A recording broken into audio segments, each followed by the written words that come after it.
Cool Figure TV. Revolutionary salute. Revolutionary salute. Like, share, subscribe. Welcome to the House of Revolution. You know I'm your humble host, the Yameen Revolution, and we got late night revolutionary classes, y'all. But before we get into them, be sure to wipe your feet. That means hit the like button. Like, share, subscribe, support the platform, y'all. Salute, Queen. Yeah, revolution is a way of life. Revolution is for breakfast, lunch, and dinner. Here's y'all revolutionary dinner. I'm just getting here, but I'm the hardest working revolutionary in the business, so I don't let my people go to sleep without learning and getting some information. Let's see what's exactly going on here. The Boule finessed the Democratic Party. They absolutely destroyed the Democratic Party, but Democrats will be dealing with the Boule. This year is going to be the year of the Boule getting dealt with. Obama, Oprah, all of them. They probably be going to jail this year, y'all. After being one of the ringleaders in yet another loss in the election against Donald Trump, it looks as if liberals are finally turning on Obama. And I just got one thing to say. What the hell took y'all so long? Barack Obama's biographer says that the former president's tone-deaf preaching backfired tremendously in the election and may have even tarnished his legacy. The biographer is referring to the speeches that Barack Obama gave during Kamala Harris's election, basically telling black men that we're not doing enough and that we should be ashamed of ourselves. Now, of course, we know Barack Obama wasn't the only person nor the only black man to do that during this election. However, Barack Obama is a unique entity in that he's the black president, the first black president who won upwards of 99% of the black vote in 2008. So he tried to use this clout that he had gained from black people during his presidency to shame black voters into voting for Kamala Harris. Now, something you might not have noticed during those speeches where he was shaming black men into voting for Kamala is that he didn't actually give a reason as to why black people specifically should be voting for Kamala. He couldn't give a list of policies that Kamala was specifically introducing for black people. He couldn't give us a list of accomplishments that she had previously achieved for black people. Nor did he even have the decency to acknowledge the suffering of the black community. See, Barack Obama, he finessed these Democrats, and they're going to deal with him. But they're going to deal with all of the Boule, y'all, because the Democratic Party is destroyed right now. They talking about they don't even need no Democratic Party. That's real talk. They talking about restructuring the whole thing without those shoe shiners, though.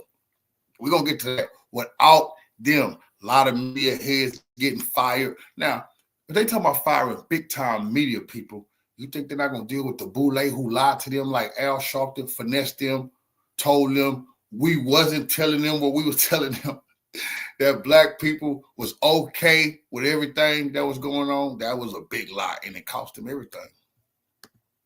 Under the current administration, which involved Kamala Harris, and how she could potentially better the situation, which is why at the end of the day, all he could do was shame us. Pulitzer Prize-winning journalist David Garreau said that the effect of his shaming combined with the Trump victory is so bad that it might reduce Obama's relevancy to the levels of Bill Clinton. I ain't gonna lie, for a plethora of reasons. Oh, it is. Barack Obama is officially irrelevant. He shouldn't have came out. He shouldn't have came out and try to throw his name into the ring, and they still get stomped on, meaning his name don't carry no weight with black people. So the white people not going to go to Barack to speak to us anymore. That's a bad investment. The Boule done fucked up.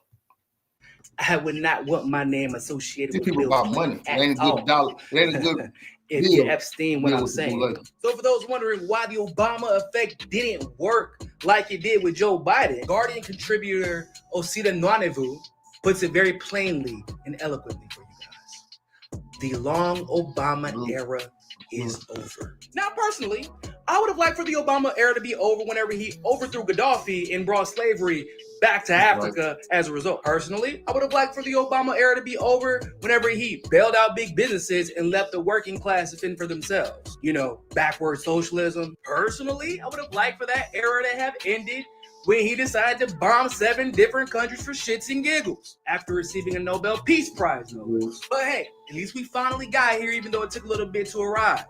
And it looks like the world has figured out Obama is full of shit. And he's not going to be able to manipulate the black masses in the way that he's been able to in the past. And that means we can finally move forward to getting something done for the black coalition in the United States. Now black people can go on not being slaves to either the Democratic or Republican Party, while Barack Obama, Michelle Obama, ever so charismatically cracked the whip on us, while black people literally cheered them on. Just like every other coalition, the black coalition in the United States deserves tangible policies, not just black celebrities shaking ass or played out black presidents who enriched themselves with the presidential office on the hopes and dreams of poor black people. You see, those bootlicking finesses that destroyed the Democratic Party. So Barack Obama, he officially might go to prison real soon, y'all, for not having no sway. They not gonna let these shoe shiners get away with what they did. Now, I seen that Boule Martin, you trying to twist this story, but we're gonna look at this black FEMA worker, y'all, who I ran that story yesterday, but she went on Boule Martin, y'all. And she went on Boule Martin and really told the truth that she was told by the higher ups. I told y'all she was doing what she's seen other white people do, but they didn't let her get away with it. Not to help the Trump supporters. But when she went on Boule Martin and said, well, see, this them clean the house. They threw with the Boule. Y'all couldn't get them in power, so they getting rid of y'all. Ain't no whites gonna keep y'all around them and y'all can't benefit them. What's wrong with y'all? But she made a big mistake, y'all. You see, she told on the higher up, she probably gonna go to federal prison. But she said something that I wanted y'all to hear real quick that nobody talking about. I take care of things there for that job. I'm in contract with them on their terms. And then for FEMA, I work as a reservist. So my time for them is on call based on deployment orders that I receive. So explain that when you say the deployment, FEMA's not military. So what does that actually mean? Deployment means that they are asking you to leave your resident of records and to respond to a natural disaster on United Nations land. Okay, and that's United Nations land. This is America, but she just fucked up.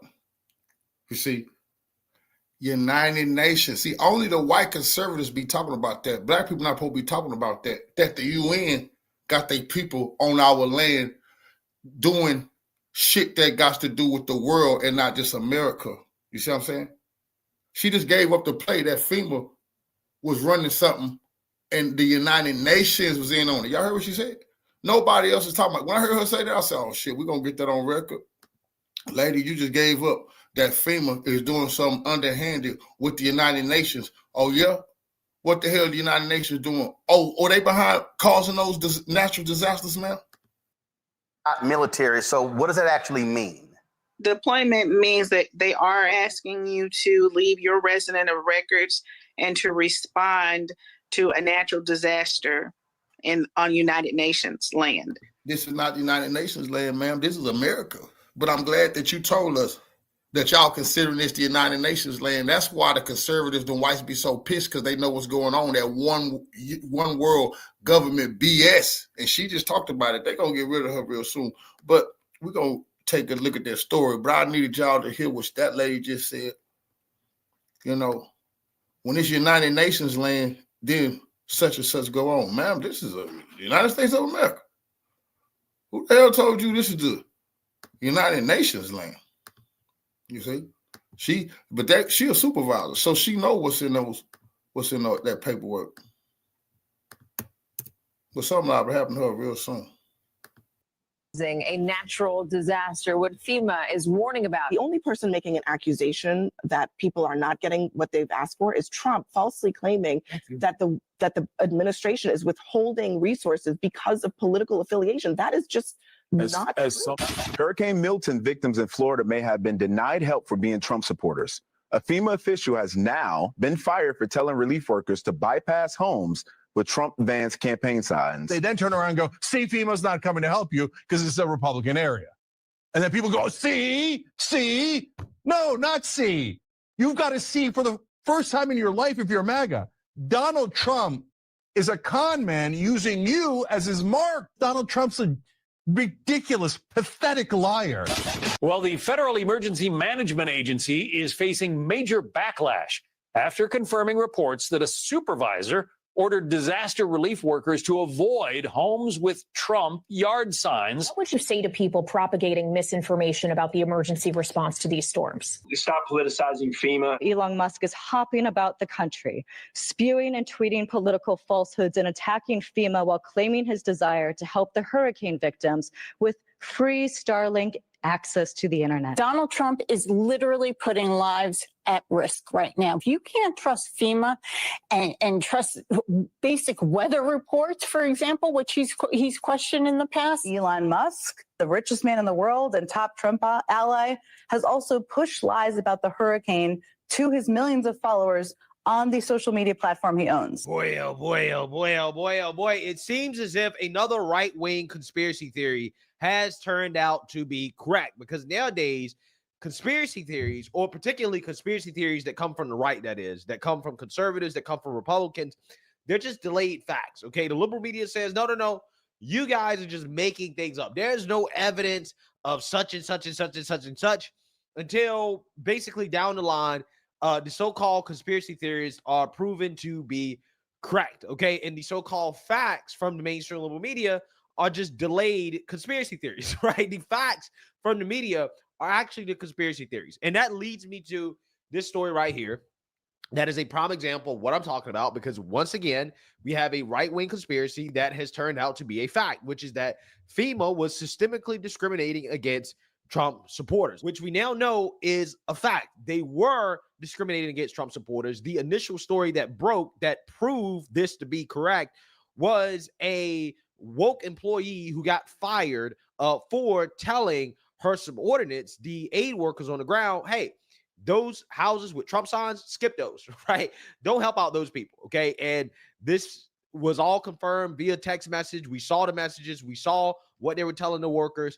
And this FEMA supervisor ended up getting fired. Now the FEMA supervisor has become a whistleblower, and she's saying, no, this is not an isolated thing. Okay, I'm just being thrown under the bus because I got caught, which is exactly what I said at the beginning of all this. When this story first came out, I said, FEMA's not really upset about the discrimination. They're just upset that this woman got caught, because I guarantee you this is systemic. And now, lo and behold, this same FEMA worker is coming out and saying, yeah, it wasn't just me doing this. This is something that is systemic throughout the whole organization. Like the whole organization, they went out of their way to discriminate against Trump supporters, not just in Florida, but also in North Carolina as well, too, after the disastrous hurricanes, which proves that the so-called right-wing conspiracy theorists were right once again. And she went on Roland Martin's show, okay, and she explained in more detail exactly how FEMA systemically discriminated against Trump supporters. When were you notified? Because the Daily Wire said there was a whistleblower who made this point. Go ahead. I was notified after I demobbed. The next morning, they told me verbally I was fired, but they never provided me anything in writing stating that I was fired. They all alleged that these actions were made on my own recognizances and that it was for my own political advances. However, if you look at the record, there is what we call a community trend. And unfortunately, it just so happened that the political hostility that was encountered by my team, and I was on 2 different teams during this deployment, they just so happened to have the Trump campaign signage. FEMA always preaches avoidance first and then de-escalation. So this is not isolated. This is a colossal event of avoidance, not just in the state of Florida. She's snitching on FEMA. FEMA gonna deal with her too. She's probably going to federal prison.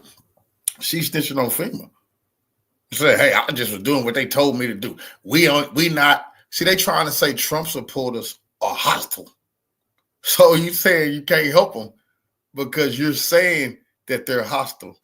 You didn't even encounter any. You just said, hey, well, just tell the people that we heard they were hostile in this area. But you will find avoidance in the Carolinas. Senior leadership will lie to you and tell you that they do not know, But if you ask the DSA crew leads and specialists what they are experiencing in the field, they will tell you. Demand for FEMA to give you those incident reports. They will substantiate what is happening to us in the field. Vote for Kamala. I'm nonpartisan. FEMA did not give me fairness. They violated their own values. They know homes are being skipped due to political hostile encounters. So when you say you didn't vote for Vice President Kamala Harris, that's a lie. Did you not? Nate, not only are you corrupt, but you're also a liar. This sorority sister trying to tell us she didn't vote for Kamala. She don't like Trump. You vote for Jill Stein? Are you kidding me? This is ridiculous. This lady trying to say I didn't vote for Kamala. Yes, you did, ma'am. Not voted at all in this election? Correct. They say you skipped the homes. And so when we talk about the incident reports, this lady have you released with a straight face? You can't believe her husband wants her me. This lady lied with a straight face. She said she didn't vote this year. She didn't vote this year, y'all. What? Ma'am, that's disgusting. Publicly. Have you released a report saying this is where I notified FEMA executives of these particular homes and how they were hostile to our workers? So I have not relinquished any reports. And any time that we relinquish reports, we do not state specific homes due to PII. What we do is we discuss community trends. So if we are noticing, for example, no specific homes, community. Ma'am, are you telling us that you allegedly had somebody in the community was hostile towards you? Oh, well, they just gonna broad brush this whole community, ma'am. So that's this. So only the Trump community was hostile, right? On Mary Street, you'll find 3 or 4 homes that we tried to canvass, and we were greeted with unwelcomed arms, or people are coming out guns blazing, or he's screaming at us. Then that's a street we need to avoid altogether. This was a text message that you sent us where one of the folks out there said, "Good morning, LeGros Road is politically hostile. We are not canvassing this street any further. Moved on to North Lakeview Road. Great decision. Thanks for the update." Exactly. So my senior leadership was aware of the amount of encounters that was going on in the field. Again, this was my second time and a second crew in Florida and experiencing unwelcomed behavior from the residents. Now, not all Floridians have been unpleasant, but for the most part, the ones that are very passionate about their disdain for FEMA, they have no problem expressing it. So walk us through this. You also sent us this, and it says how it works. Purple paint marks. Property owners can paint vertical lines of purple paint on trees or posts along the perimeter of their property. It said why it's important for safety, clear boundaries, avoiding accidents. The purple paint clearly communicates that entry onto the land is prohibited without permission, reducing the risk of trespassing-related confrontations. So explain to us what this means, what this is. It means they can shoot you. If they don't have the sign up that says that they will shoot you, purple rocks and painting of trees means you are likely to be shot. It means you're unwelcome. Do not come. So and they mean that by FEMA is very well aware of the incidents that take place, not just with my crew, but with all of the crews in the state that's declared. And instead of just saying, hey, this is how we're going to mitigate it to protect our people, they decided to fire me and make sure Donald Trump knows that they are loyal to him because they fear retribution. The important thing is here, once we start seeing a trend, for example, if they just so happen to have these Trump campaign signs in front of their home, and that's the characteristic that's coming along with that, we have to proceed with precaution. So avoidance first and then de-escalation. And that's the thing. Our superiors know that. We have constant conversations about keep your people safe. If your people are uncomfortable, then just don't go. So explain. Yeah, so you see, now you heard that. Now, I cannot play the whole interview, but I want you guys to understand the argument that this woman is making, okay? The argument that she's making is that, well, we weren't really politically discriminating against Trump supporters, although we were, right? But the reason why we were doing it is because we were facing political hostility, aka Trump supporters tend to say mean things to us. Okay, so when we come and we try to get, you know, Trump supporters to sign whatever paperwork they have or whatever, they try to interact with Trump supporters, they say mean things to us because they don't like FEMA. They don't like how we have handled things before in the past. So our workers are facing some hostility from Trump supporters. And that has become a trend. And because that has become a trend, we now essentially say, hey, you know what? Let's just avoid yards or houses with Trump signs, right? Let's just avoid that because Trump supporters tend to be hostile towards us, right? They say mean things to us. That's essentially her argument. And she's saying that, well, we did that for safety reasons. And my management knew about this, right? They all knew that this was commonplace, that we tend to avoid houses with Trump signs because of hostility. And she is upset about being fired for this because, again, she claims that the organization as a whole, FEMA, supported this practice and actually encouraged them to do that, again, for safety reasons. And she's just been thrown under the bus because she got caught, right? Because the text messages got leaked to the public. And now FEMA is trying to save face because they know that Trump is coming in to office and that Trump is going to retaliate against the institution, the organization, for political discrimination, when it wasn't really political discrimination. They were just trying to keep themselves safe due to the fact that Trump supporters tend to be hostile, right? That's her argument. Okay, I want to clearly lay it out because that's what she said in the interview. In fact, I want to go ahead and play a clip of Roland Martin giving an example of kind of how this worked. That if your team is uncomfortable and they do not feel safe, do not go to those homes. Go and canvass the other homes. Your job is to keep these people safe. They need to be able to go back home safe. Okay, so now I have to ask this because, again, I use the example, 20 homes on the street, 8 of the homes have Trump signs, and they face hostility from three of those homes, which means there are 17 homes left. Right. So we revolutionary salute to our queen, Kiana Perkins, for the donation to the war chest. Revolution is well life. Absolutely appreciate the love, queen. Salute to you. We will canvass the ones that do not have the community trend with the Trump campaigns signage and let it go. If any of those residents come outside that have the Trump campaign signage and they say, hey, I want to register, we'll welcome them arms. We will let you register. Great, wonderful. But we will not subject our people to continuous verbal abuse or hostile encounters. So that's not what we do. That's what I need to know. So, but again, though, this is what I'm trying to understand here. If there are 20 homes on the street, 8 have Trump signs, and you encounter hostility from 3. Hey, come on, man. Just think about what even Roland telling her, lady, you going to prison. Just think about that. Think about your neighborhood. Everybody in your neighborhood now. If I go outside my neighborhood right now, everybody, not for Trump. There's some Democrats on the street. Imagine these people saying, because they see some Trump signs, nobody getting no help. Damn, lady, what about the people who don't vote and don't like Trump? It's some people on there who not political at all. Y'all have decided not to help them in a disaster because a few people in this community got Trump signs? That's ridiculous. And you're going to prison, lady. How do you then, and if you say, I'm moving on from this street, well, what happens to the other 17 homes on that street? So the ones that do not have the trend, you got to watch what you're saying, because you're saying the ones without the Trump campaign signage. If those are the ones that we have experienced the consistent hostility from, then those are the ones that we're going to avoid. Our equity in DSA is canvassing and registering, so we're going to take care of those other homes on the street. But we're going to avoid the ones that meet the community trend of political hostility, and they just so happen to have campaign signages in their front yard.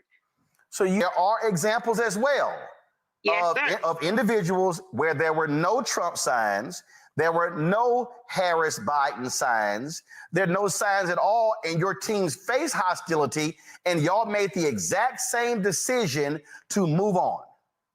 Yes, sir. So when you look at how Republicans and MAGA is trying to play this as, she She skipped the Trump folk. How do you respond to that? I respond to it in the same fashion that I'm going to respond to you now. If you greet any of our team members with hostility or aggression, we will de-escalate and disengage and move on. Man, we you're can't. lying, ma'am. You just said if anybody on the street, it could be one or two people, then you're moving on. You got a text message told you this street is political. Y'all didn't go to the street. Ma'am, you're not going from house to house. And you shouldn't have went on Roland Martin. The people just told you get fired. They fired you. Go on about your business. You're going to talk yourself into prison.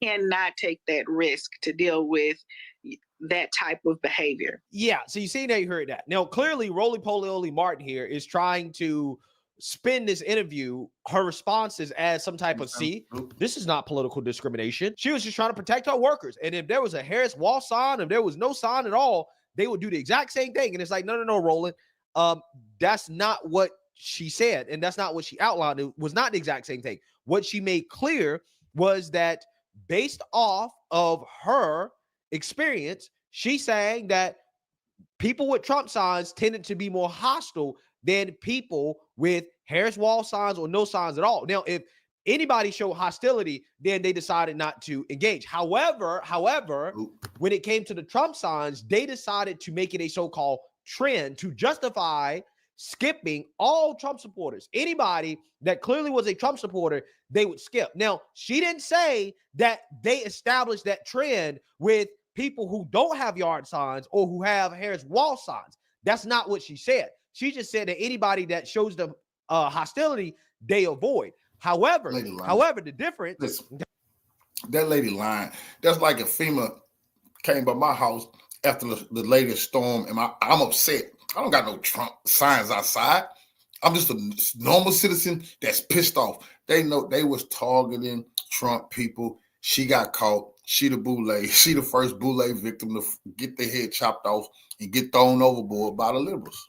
Okay, and again, this is why this is overt political discrimination. She is essentially ratting on herself and FEMA as a whole, right? That's what she's doing. She thinks that she's clearing her name, but she's really not. What she admitted is that unlike with the Harris Wall signs or the no yard signs at all, she was a contractor for FEMA. She worked, so she got fired twice. That's a fact.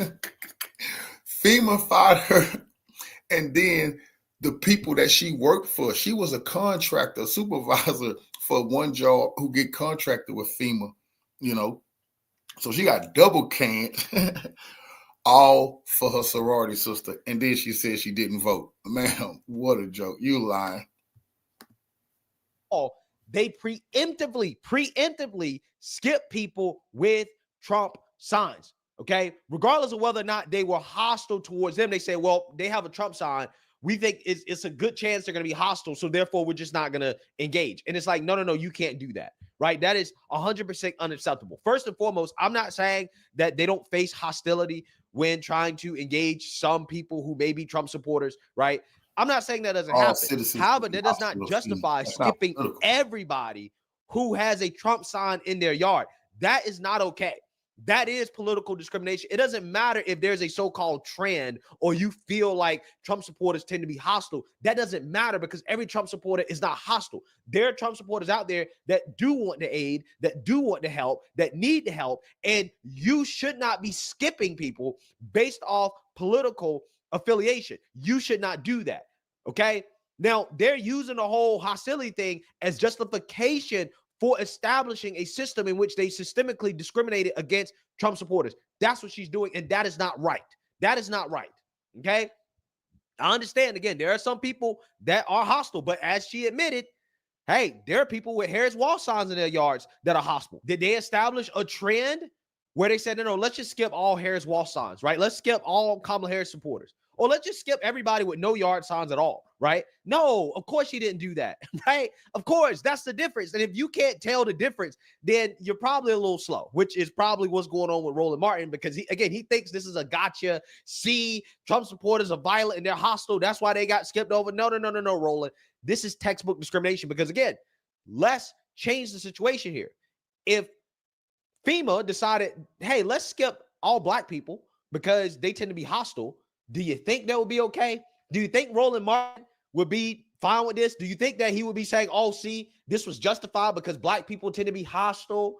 Do you think that would be okay? Of course it wouldn't be okay, right? That would be textbook discrimination. People will be boohoo-whining and crying racism, right? All you got to do is just change political affiliation to color and then see how somebody like Roland Martin would react. Do you think he would be reacting the same way? No, he wouldn't be reacting the same way, okay? Everybody would say, yeah, that's wrong. You can't do that. You just can't assume all black people are violent and to justify not giving people aid or not helping them because you established this trend that the people who tend to be black are violent or are hostile. Again, that would never be acceptable. Never be acceptable. So why should this be acceptable? It's not. So again, this woman thinks that she's clearing her name, but she's not clearing her name. She's actually digging herself in a deeper hole, to be honest with you. And also on top of that, I'm glad that she admitted that, yeah, FEMA supported this. They were totally fine with it. They were only mad because this got leaked to the public, right? They're only upset. They only fired me as a way to save face because they all knew what was happening. They were supporting it. They were totally fine with it. They are just trying to protect themselves. I am very happy that this woman admitted that because once again, the right-wing conspiracies turn out to be true. They turn out to be factual, which is that FEMA was systemically discriminating against Trump supporters. Okay? It doesn't matter what the reason behind it was. They were doing it. Okay? They were doing it. So, yeah, this is why it's a great thing that Trump is going to be president of the United States again, because that means that these organizations can be reformed from top down. Okay, and you can get rid of these political ideologues. This woman claims that I didn't vote for Kamala, such and such, but clearly she's anti-Trump, right? You might not have voted for Kamala, but you're definitely anti-Trump. And yeah, your political bias definitely got in the way. That's a sorority sister. She lying, and she done crushed her career. You know, facing federal prison for what she did. You know, but the Boule have absolutely, they're going to pay because they getting people fired at CNN. Anderson Cooper might be done. What's that lesbian over there at MSNBC? That lesbian over, I think she done too. They losing memberships all over the place, the left. Nobody want to hear they stinking lies anymore. And the Boule, they definitely going to deal with them. Well, tonight on the podcast, ladies and gentlemen, we want to talk about CNN tonight. CNN is talking about doing mass layoffs. Why? Because a lot of the networks, lying, crying, Van Jones, he's shining shoes right now. They thinking it over. Just close your eyes and imagine a white man that is just trying to get some work done, and Van Jones up there buffing, shining, crying. Cannot believe, I can't believe Kamala lost, boss. I just can't believe this, boss. Buffing, shining those goddamn shoes, trying to keep his job at CNN. Are looking at the ratings that came from the election coverage, and all of the ratings are down. They're down. Why is that happening? Where are the people going? They're going somewhere. Well, where they're going is to podcasts like the one you're listening to and many others. Why? Because we understand the pulse of the people. See, the legacy media don't. That's right. They're controlled. Boule they can't even do things on the fly. But let's go on and look at all the money CNN has been paying out, which is ridiculous. And you have to understand, we don't have the millions and millions of dollars to run anything. We're running on mom and pop operation, right? We're supported by the revenue we get from the different platforms, our app. That's all we're supported by. We don't have big sponsors, and yet platforms like ours are more relevant than CNN with all their millions of dollars. So let's go ahead and look at it. It says CNN will ask top stars in layoffs that'll see hundreds fired as ratings continue to tank. Now, they say CNN is planning to will the axe to some of his highest paid staff after dismal election ratings that cap off a disastrous period for the cable news network. So according to a explosive new report from Puck, network executives will unleash sweeping layoffs in a bid to save the network's flailing reputation. It comes after the departure of stalwart Chris Wallace, and amid reports senior stars like Wolf Blitzer and Jake Tapper have been denied raises. I mean, why would you give them a raise? Why? They're not interested. And so there's no mention of who will be on chopping blocks. The highest paid stars include Anderson Cooper, who rakes in $20 million a year. Aaron Burnett, $6 million, and rising star Caitlin Collins, $3 million. Okay, let me stop right there, ladies and gentlemen. Let's go to Anderson Cooper. He's not worth $20 million to watch. This man does not do nothing no different than anybody else of lower tier that's on TV at CNN. That's crazy. In order to justify paying him $20 million, he better be making $120 million a year for you. So I guess you decide to give him $20 million, but $20 million to be reading a teleprompter, $20 million to just do propaganda. Really? See, content creators not even paid, not even a fraction of that. And yet they hold an audience. That doesn't make sense. Cooper.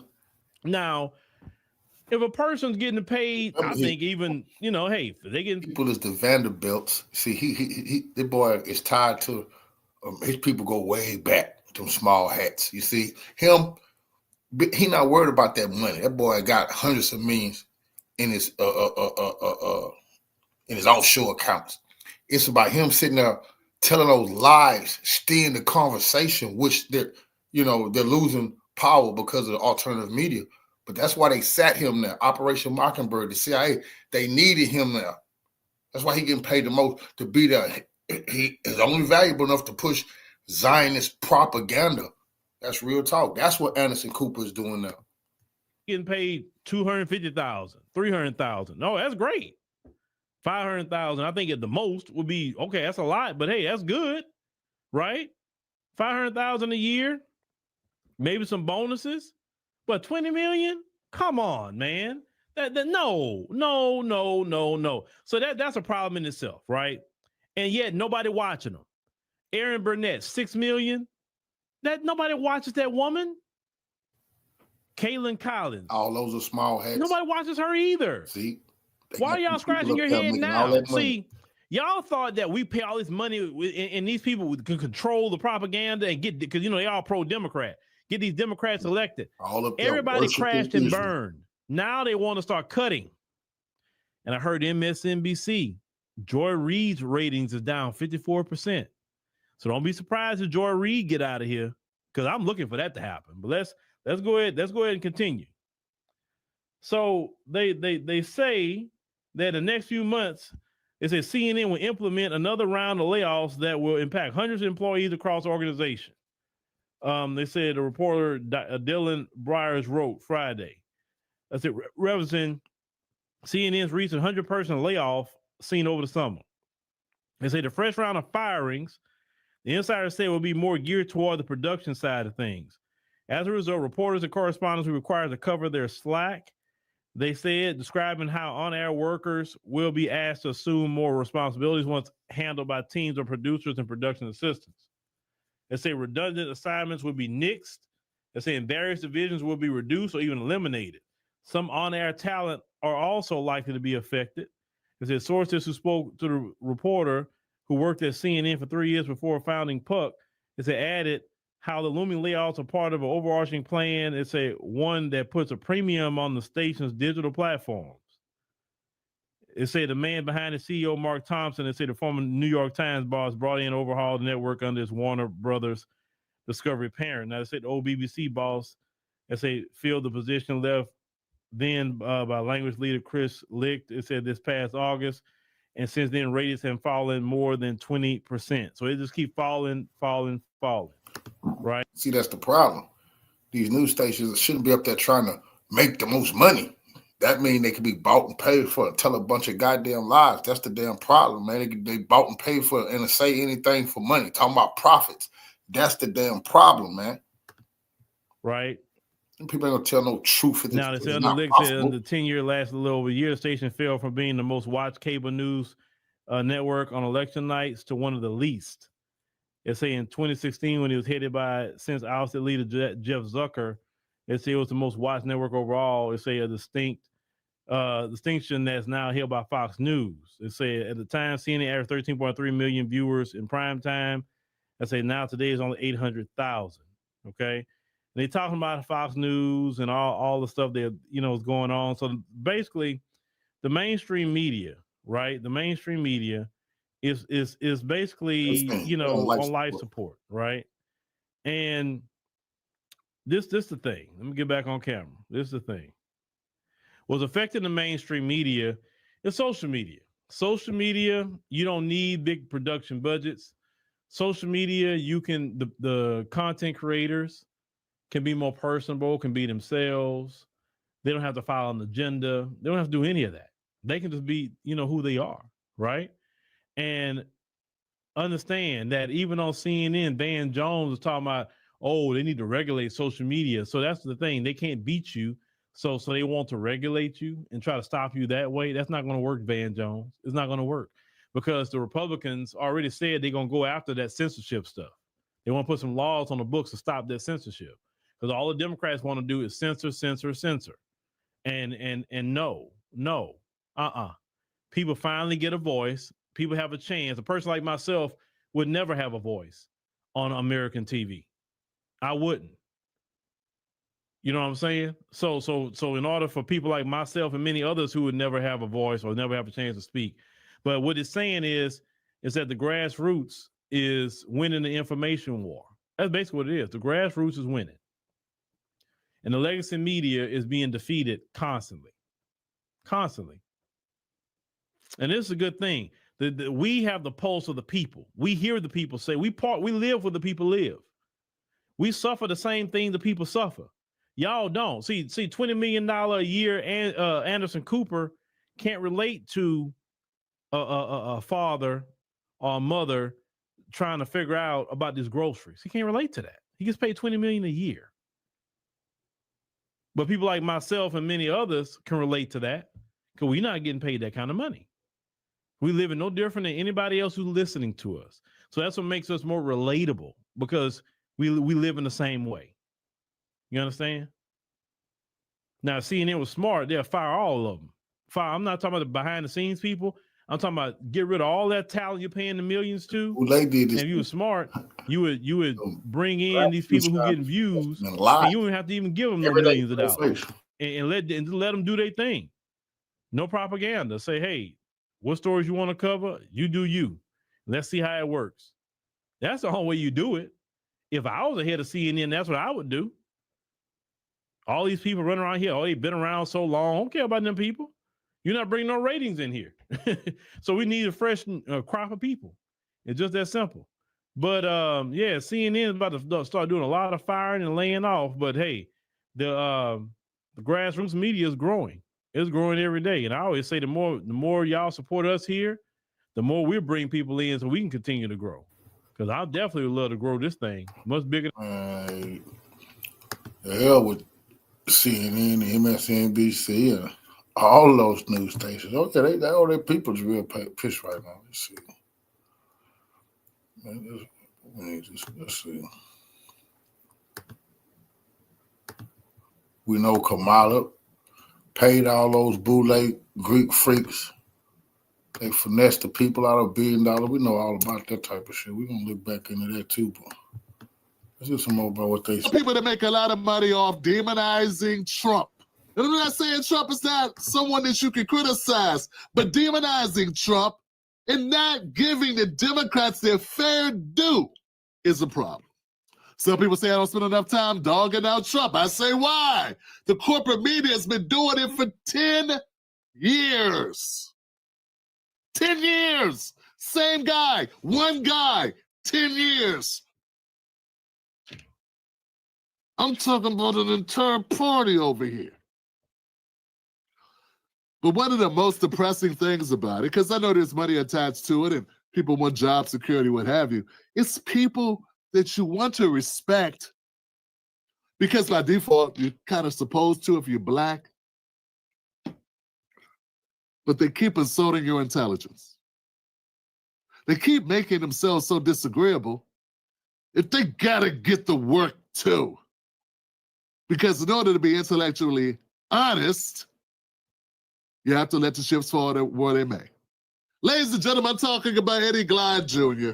This sense, right, that whiteness, right, is under threat. The demographic shifts. The country isn't what all of these racially ambiguous children on Cheerios.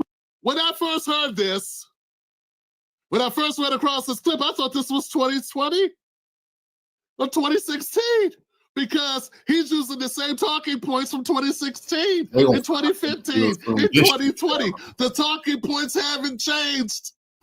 The demographics of white people going away hasn't changed. This is not new. At least come up with more scary shit or new scary stuff to say to browbeat the whites. Yeah, if you're going to go after white people and trying to make them feel bad about their cousins or their uncles or maybe some of their spouses, at least you can do is come up with new talking points, Eddie. And if you're just now figuring out why people go white, I don't know what to tell you. This is just a repeat, man. People are stuck on this. I don't get it. I don't know what you're supposed to get out of this, but let's let Eddie talk a little further. He's going to dig a hole. Get low, Eddie. Get low. Commercials are confusing the hell out of me. Eddie, a lot of people voted because their life's too damn expensive. And it was here and it They voted for, you're telling me, Stephanie, that all of these people who believe that their lives are, that bread is too high and eggs are too high, that they voted for a convicted felon, a guy who said we can. Why do you say convicted felon with so much contempt? Our legal system is garbage. See, this is one of the problems I have with the black elites. They spend their whole time telling you how the legal system is garbage and corrupt. Felons. When it comes to, I don't know, police brutality, for instance, incarceration rates, conviction rates, juries that are lopsided. They tell you every step of the way how bogus our criminal justice system is until it's Trump. And then it's like, excellent work. That's a fact. You've only been selling to everyone in the country for the last 100 years. And I agree with you that our criminal justice system is shit. Nah, they ain't got no. It's selective and it goes after who it wants. Do you really think that our legal system would have went after Trump if he was a fucking Democrat? Of course you don't. You know this was politically motivated. And don't give me that way. He's a white guy and he's pampered. There's a lot of white guys in jail, Eddie. How many of them are Democrats who are billionaires? None. So what makes you think he would be in jail, Eddie? We're not making sense here. We're being hypocritical, and you're just gaslighting because he's Trump, who was, by the way, a Democrat for like 20 years, giving to everybody from Jesse to Al to the whole damn kick and boot everybody. He was best friends with Michael Jackson when Kamala was trying to railroad Michael Jackson. Trump let Michael Jackson stay in the Trump Tower for 6 months to get away from reporters at his door constantly when they were trying to pin him with a PDF file case. But forget all of that because that ain't nothing but truth. Here, man. You've been telling us, not just you, the entire black elites in the Democratic Party. They've been telling us how bad the Democratic Party, well, how much they detest the criminal justice system. I've read the reports of the Equal Justice Initiative just as well as you have, sir. I know the opposite effect. I understand how our policing is done. Everything from the smash, broken glass window policing to stop and frisk to driving while black, walking while black, breathing while black. I've covered it all. Our criminal justice system is garbage. Stop throwing around this whole felon thing like it means something. Don't mean nothing. Grab the P. I think that a lot they voted for this listen, guy. I'm not defending it, but I think there are tons of people that don't pay attention to, and I'm not defending it, don't pay attention to politics at all. But while we live in the most prosperous country in the world, people are saying life's not fair, I'm not doing well, my son's still living in the basement, I can't seem to get a job, I don't like the status. How could you disagree with this? It's simple. People did not like the direction the country was going. People's pockets are hurt. Folks, I got to tell you, man, if people's pockets are not right, they don't want to hear shit from you. They just don't. If people are upset about their money, if they're upset about the direction the country's going, I mean, I could see your point. I don't want to hear shit from these rich, elite, bougie Greek freaks. I don't want to hear nothing from them house niggas that play basketball or football. Tell me Trump is a racist. They boss is racist. They boss is racist. Them NFL owners racist. Nigga, you go get some change at your goddamn job. Shut the hell up. You clock in every time them bosses tell you to clock in. They want to get in our business. We want to make life better for us. The president can do that. I don't want to hear shit from anybody going to work dealing with racist boss. Quit telling people your boss racist and your ass clocking in every day. Make some change on your fucking job. It is disgusting. Because that's what this nigga come on here. I'm black. And black people, we rather be poor than to deal with racists. Man, who told you that lie, house nigga? And you deal with racists every day. I know you've been telling people MSNBC racist. All the heads of these networks is racist. And why the hell are these shoe shiners clocking in every day, going to work and dealing with the racists? They didn't want to tell us. How dare y'all vote for a racist? Man, get the fuck out of here.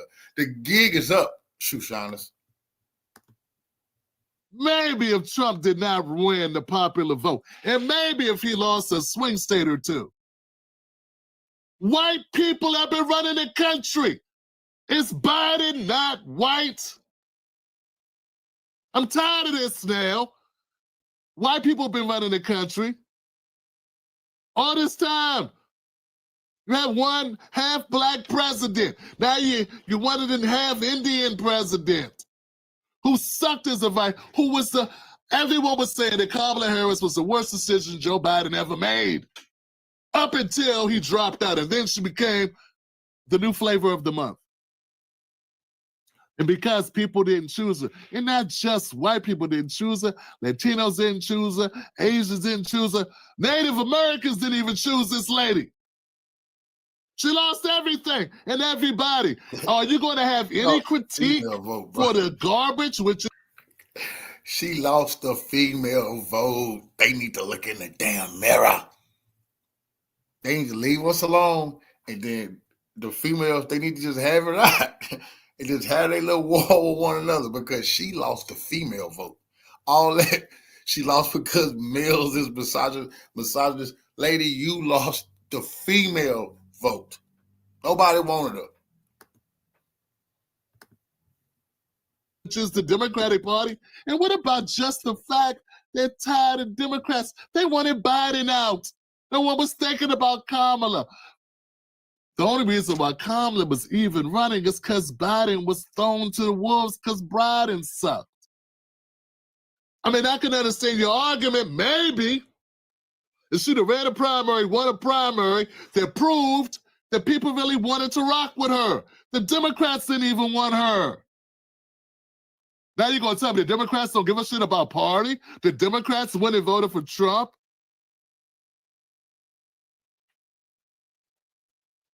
She got the brakes beat off of her. Look, man, I'm not saying there's not racism, but stop saying everything is racism. Sometimes you can suck. And the Democratic Party sucks. And what's been happening to this country sucks. And the messaging of the Democratic Party sucks. And it's a lot of sucking, there's a lot of bad on the Democratic Party side. And I think it was just their time to get the L. In a big way. But hey, listen to Eddie make his case for why it has nothing to do with bad messaging, bad party decision, a bad nominee, a bad policy. Man, if America is racist, what the hell is shoe shiners going to do about it? If the Aryan Brotherhood, the Ku Klux Klan finna ride out and hang some niggas, what they going to do about it? We don't want to hear nothing from people who not going to do nothing about it. That's what we letting them know. All the black men meetings, and they be talking about mounting up.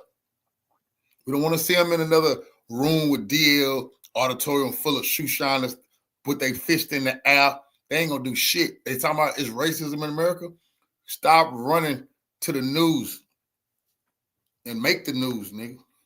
See a bad track record, a bad set of direction, no narrative, everything going against the Democrats everything. I could just go on and on about order.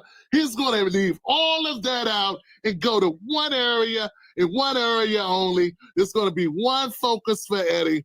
That's the white people hate black people. And I'm trying to tell you, that bullshit ain't gonna work no more. We don't want to hear that out of them. Not out of them. Kamala ain't black.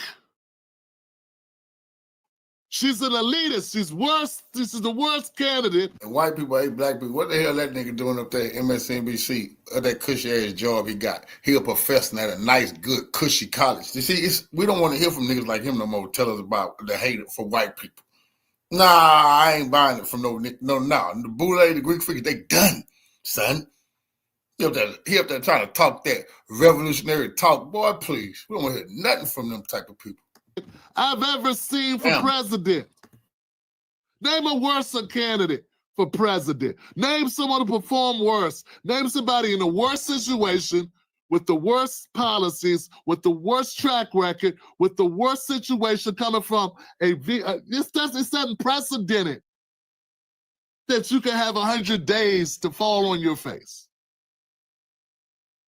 With the worst word salad, the worst everything.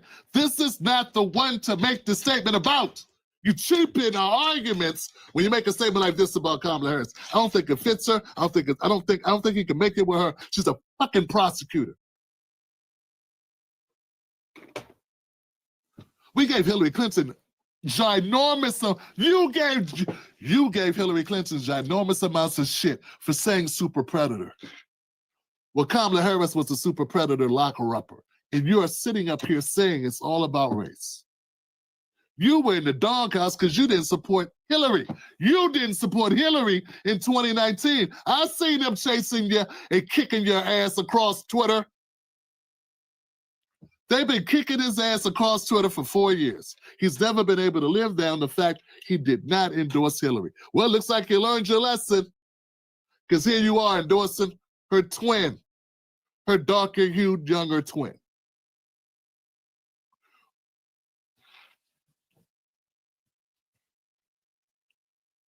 At least Hillary never locked up any black mothers whose children missed a couple days of school. But yo, have at it. Do your best, Hoss.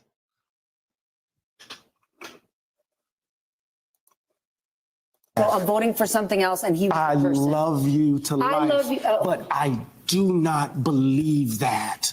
I cannot believe that.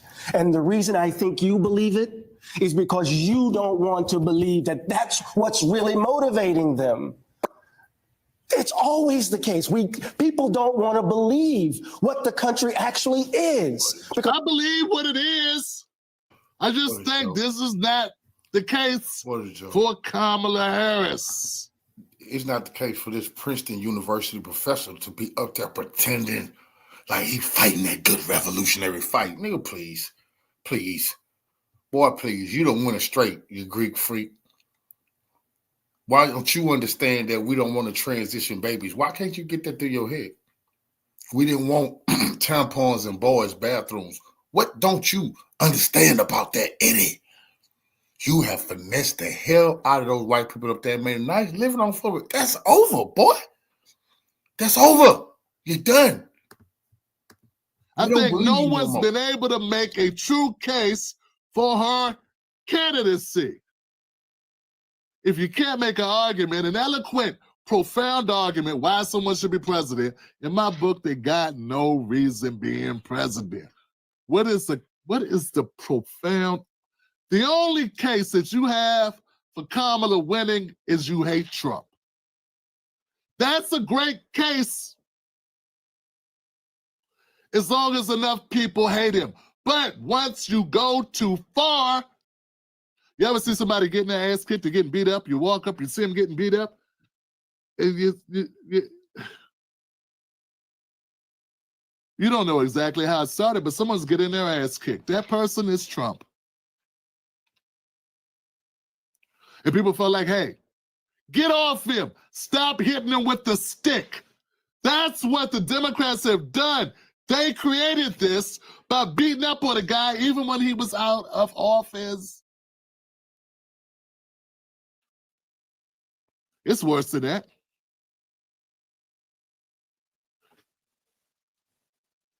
They tried to kill this guy 2 times. He should have walked into the presidency. This shouldn't even have been a race. If he would have been anybody else, he would have won it just on merit of that. If Kamala Harris got as much as a hangnail, a paper cut, you want to put a statue on Pennsylvania Avenue. You get what I'm saying here, Eddie? You're being hypocritical. You're gaslighting. I'm not saying that there isn't racial issues in America. I'm just saying Kamala's not the person. You have not made a profound argument on why that woman needs to be president. No one deserves president. No one should be president, honestly. With the power that the Democratic, the power that with the power that the president wields, when we have 100 and what? I don't know how many bases. I don't know, 70 countries. I don't know what it is. The outsized amount of influence we have around the world is unacceptable, and nobody should wield that. Okay? So no one should be president. They probably shouldn't even be in America this big. We should be dealing our own shit and leaving other countries alone and stop trying to be the masters of the universe, first of all. But okay, fine. You have not made a compelling argument for why that woman deserves to be president, why she should be president, why anyone should make her president other than Trump is Hitler. And that's not working. Them days is over. That time is over. It didn't work this time. It's going to end at some point. And it makes sense. Why? Because he's already been president one time and he didn't turn us into Nazi Germany. But let him keep going, guys. He's got a couple more things to say.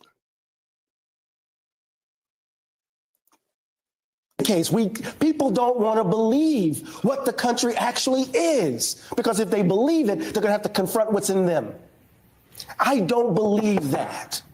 They voted for a crook, a person who they know is stealing from, just doing everything to undermine the so-called country that they love. What is Kamala doing?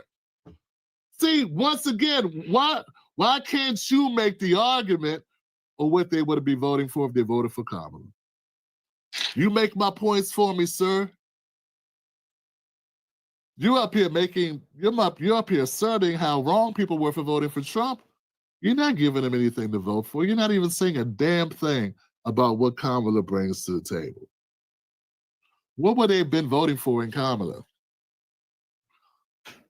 Wars, possibly World War III, more corporate handouts, more corporate cozying up. I just don't get it. I'm just tired of you guys getting up on your high horse talking like the Democrats are the party of black people when it ain't. Start a new party. And stop trying to make us get in line in this shit. And stop with the berating of people that didn't want Kamala. You can't even make an argument for it. And you're a professor. You can't articulate an argument of why she should have been chosen other than that guy's Lucifer. Now, when you meet people that don't feel he's Lucifer, you got nothing. And then you demonize them for not agreeing that he's the worst person on the planet. I believe Kamala Harris is the more dangerous because she is the most dangerous. She's younger, she's more spry, and she has a lot more resources behind her. Be it the entire Democratic Party. And the fact that you Democrats who say Trump is all these evil things, the fact you put Kamala up against him makes me feel like you must not have thought shit. Like you wanted him to win.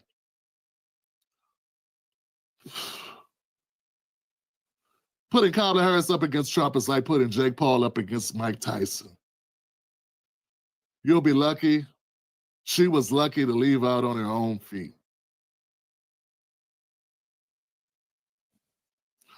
At 28 or 58, it's still Mike. And Trump is still Trump. He won his primary 3 times. What the hell were y'all thinking? And where have you been the last 5 years to smack some sense into him? Oh, I know.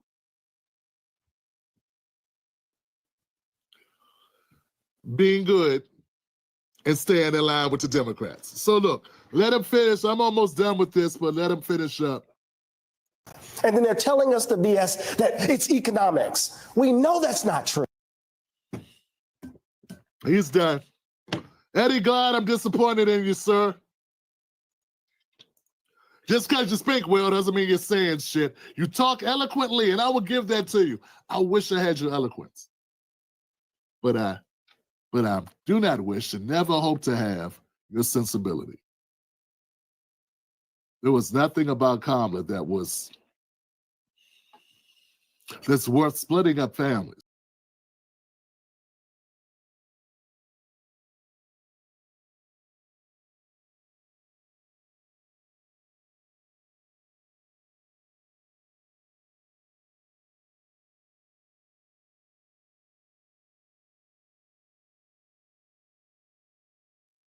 She's good at blowing it. But money can't. We learned 2 things about Kamala this election. She's good at raising money and she's good at blowing it. But money can't buy you elections, especially when you spend it like she did. She raked in more than $1 billion and is somehow now in debt.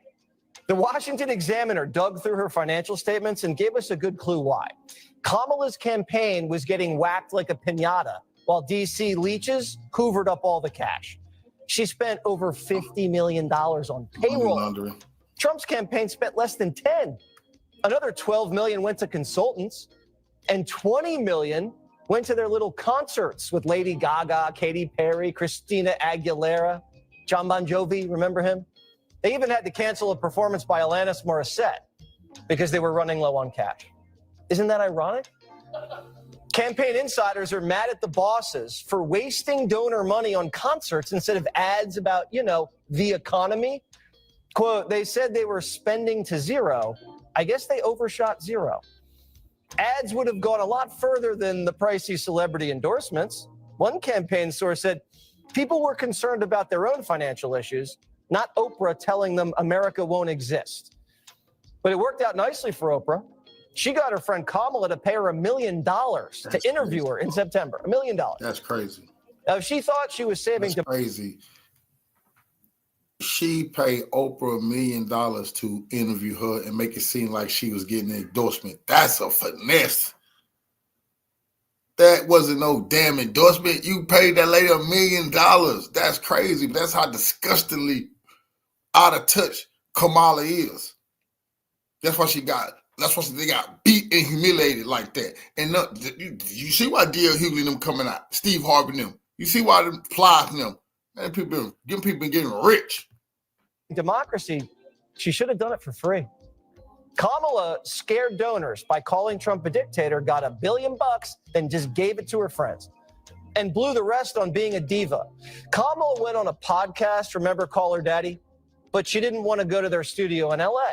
So she made the host fly to DC and used campaign cash to build a fake set in a hotel room. That's disgusting, bro.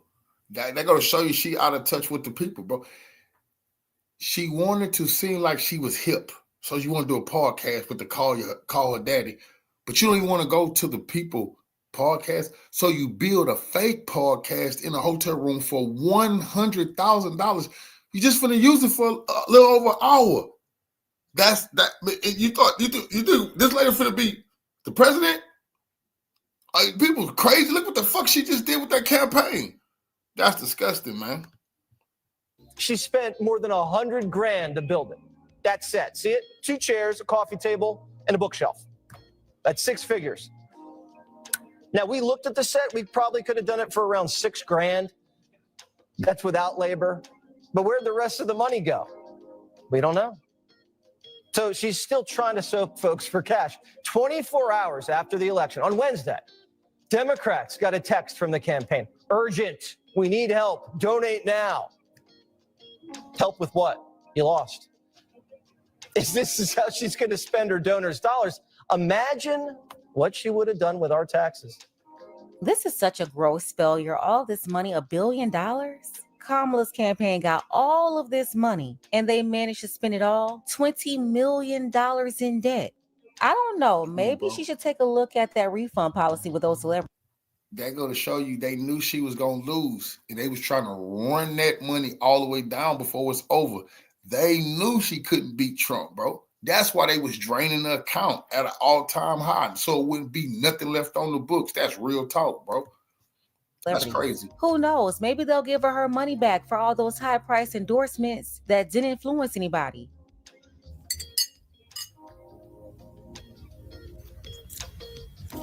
Hello? I don't know what to tell you, Barack. I have no idea where the money went, right? $20 million? Hey, can you tell Beyonce to give me a call back? She can also just wire me. You know, technically she should pay me back. He didn't even perform. This Offset?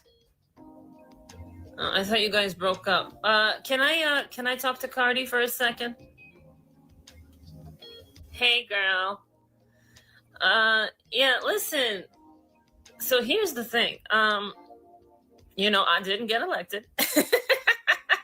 You didn't help me get elected, and you said you would. So I think that, you know, you should unburden that and give me my money back. Don't hang up on me. So Kamala Harris' campaign is in $20 million in the hole. This is after the campaign had raised over $1 billion. And y'all out here having all of these temper tantrums, cutting off your hair, no sex, no kids, no marriage for a woman that couldn't even manage her own campaign funds. Now just imagine if she would have been president and how she would have managed taxpayers' money. We saw how y'all was so proud in raising all of this money earlier this summer for her campaign, breaking records. Y'all were bragging about it all over the social media platforms, just for her to just squander it all away. Remember the first week of the campaign? Every blog and news outlet reported how Black women got on a call and raised over $1 million for Kamala. Then the next day, Black men got on the call and they raised over $1 million for Kamala too, quicker. Yet Black people can't come together to fund hospitals, grocery stores, banks, clean up our neighborhoods. No, we can't do any of that collectively for the Black community. But they proudly got behind an Indian woman and gave her a couple of $1 million just like that. Don't care about our own Black children. Don't care about Black men and women, but had the Brinks truck pull up on an Indian Irish woman.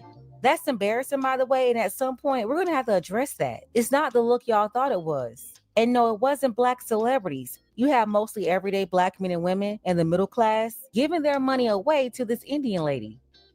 I think we know where all of that money went. It was a lot of celebrities that came out and showed out for her for some money. They was getting paid. So apparently a lot of vendors haven't been paid just yet because they ain't got no money. And while there's a civil war that is erupting in the Democratic Party right now, they've been blaming one another for the loss of Kamala Harris. They've been blaming Biden, Pelosi. Obama pretty much is, you know, got on a jet. Nobody knows where he's at.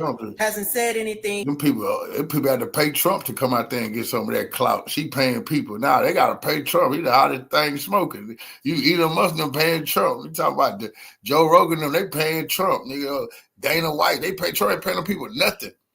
They ain't getting 1 quarter to hang out with Trump. You crazy, man? Trump, what, nigga? Trump ain't finna be tricking with them people, man. These people still want their money to get paid. So instead, Trump tweets out how we ended our campaign with plenty of money, so we'll foot the bill of Kamala Harris' campaign. Come on, man. But y'all say he's a racist. Got money left So instead of y'all wasting all of y'all energy over here and doing all this crazy stuff, why don't y'all step in for the little guys, since y'all say that this is, you know, the party of the working class people and the party of the little guy? That's what y'all say the Democrats are. And as these celebrities that she has given all... Niggas some nerds over there, man. They gotta buy friends, man. That shit is a joke to me. They gotta pay to be cool, man. They gotta pay for people like us to even look at them, even to chill with them, even be around them, man. That shit is disgusting, man. They still nerds, man. They can't get over not being popular, man. That's just what happened, man. This was a popularity contest, man. They couldn't even compete because they never been popular. Nobody wanted to hang with them. Nobody know them. All this money to joke. perform for y'all or do a 4-minute speech for y'all. Give the money back to the campaign so that they can pay the little guys. Why don't you do that? Go troll the celebrities. So Kamala Harris's campaign is now $20 million in debt, even though she raised $1 billion. This is a person who completely outperformed her opponent month over month in terms of what she raised.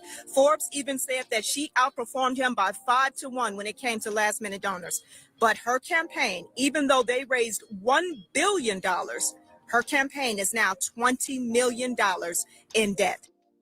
That's right. Kamala outperformed Trump and Biden in fundraising. It was definitely a lot of bragging going on about how much money she raised and how fast she did it. But let me tell you how it happened. The billionaires picked Kamala as the candidate, not we the people. Yeah, it was the billionaires who installed Kamala like a toilet with no votes, no primary. They wanted Biden out, so they pushed George Clooney out there as the face, then used the... They laundered a bunch of money and they just used the U.S. presidential election. The people smart. Small hats like her husband, Doug. They washed a bunch of money out the tax base into their pocket, man. And say they paying fucking salted and all that BS. But black people didn't get none of that because black media was already complaining like Roland Martin. All they got was an interview. They should say, y'all better eat off of YouTube.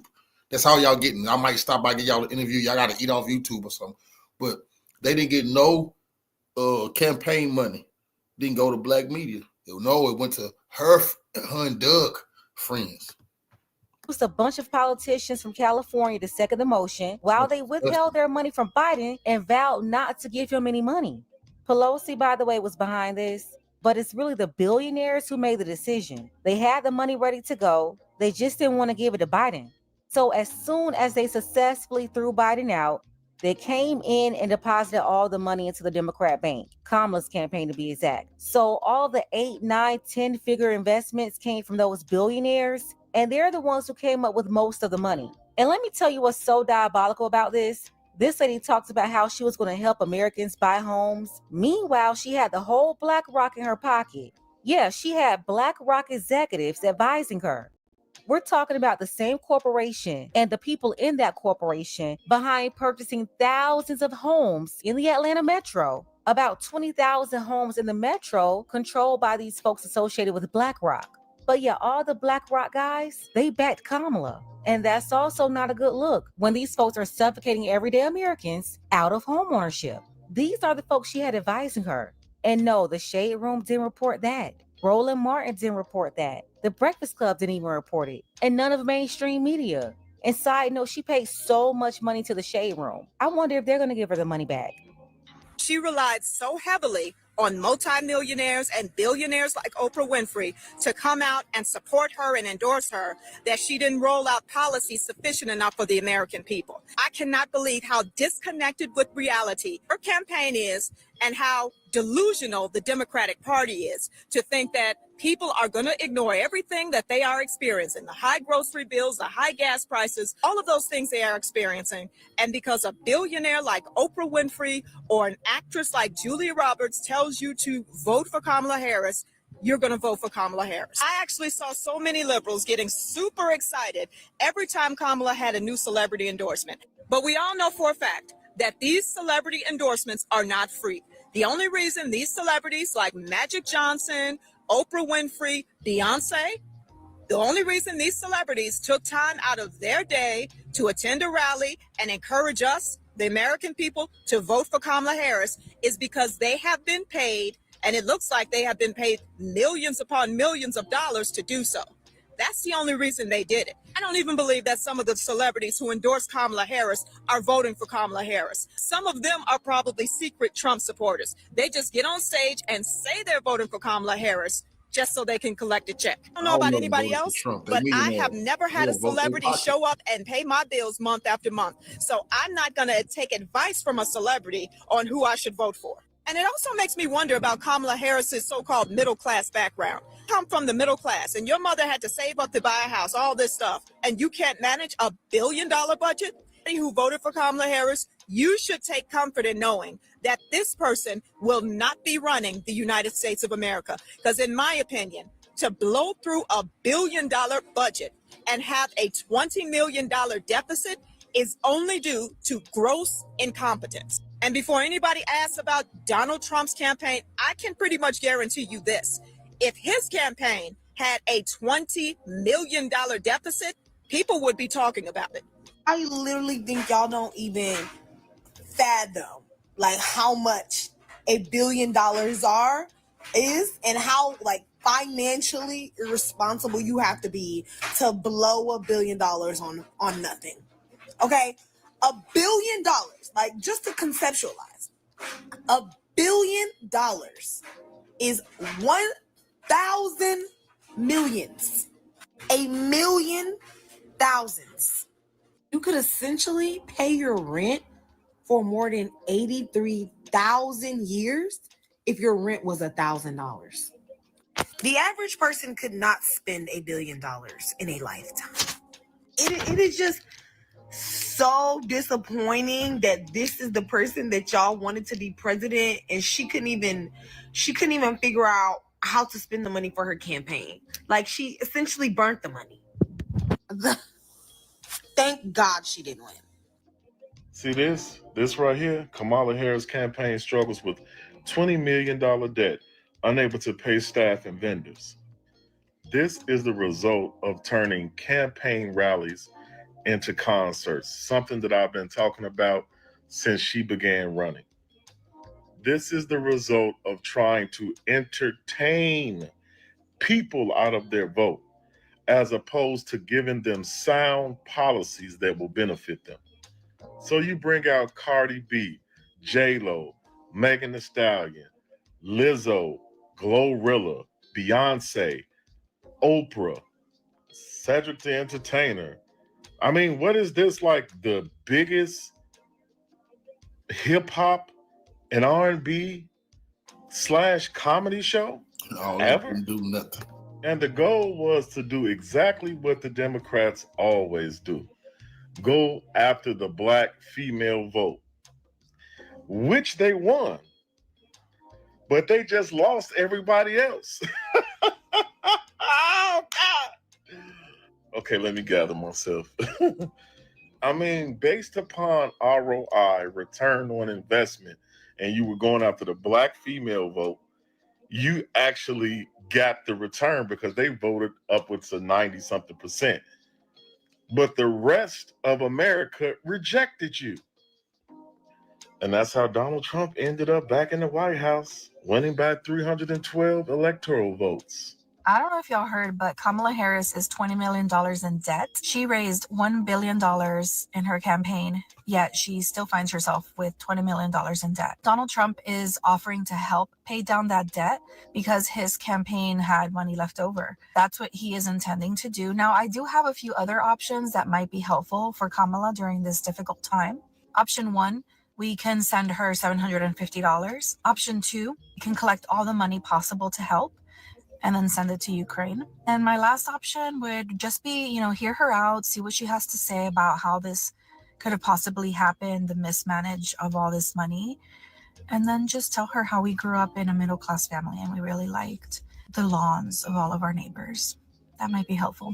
And an honorable mention could just possibly ask Oprah Winfrey or Taylor Swift to pay for it. What do you guys think she might prefer?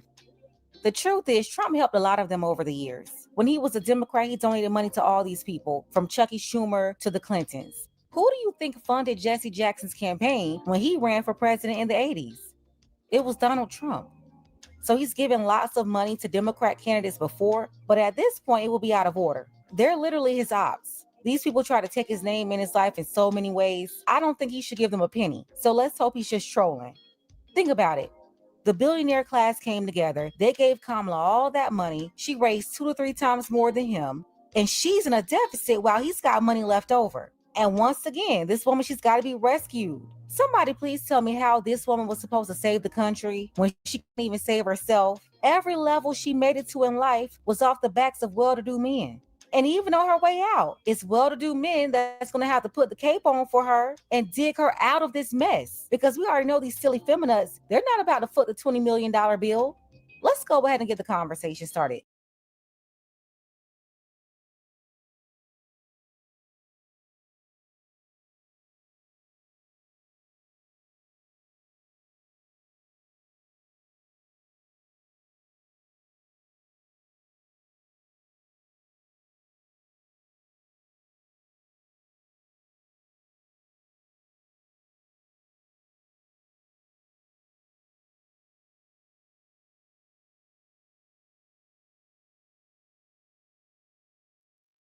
Now, we've been saying for over a year on this show that even if Trump wins, they will not let him put his hand on the Bible on January 20th, You've been 2025. saying that, and I don't like it when you say it because it scares me. Well, now it's coming to fruition. I mean, look, I've been saying it. I think they've tried everything they possibly can.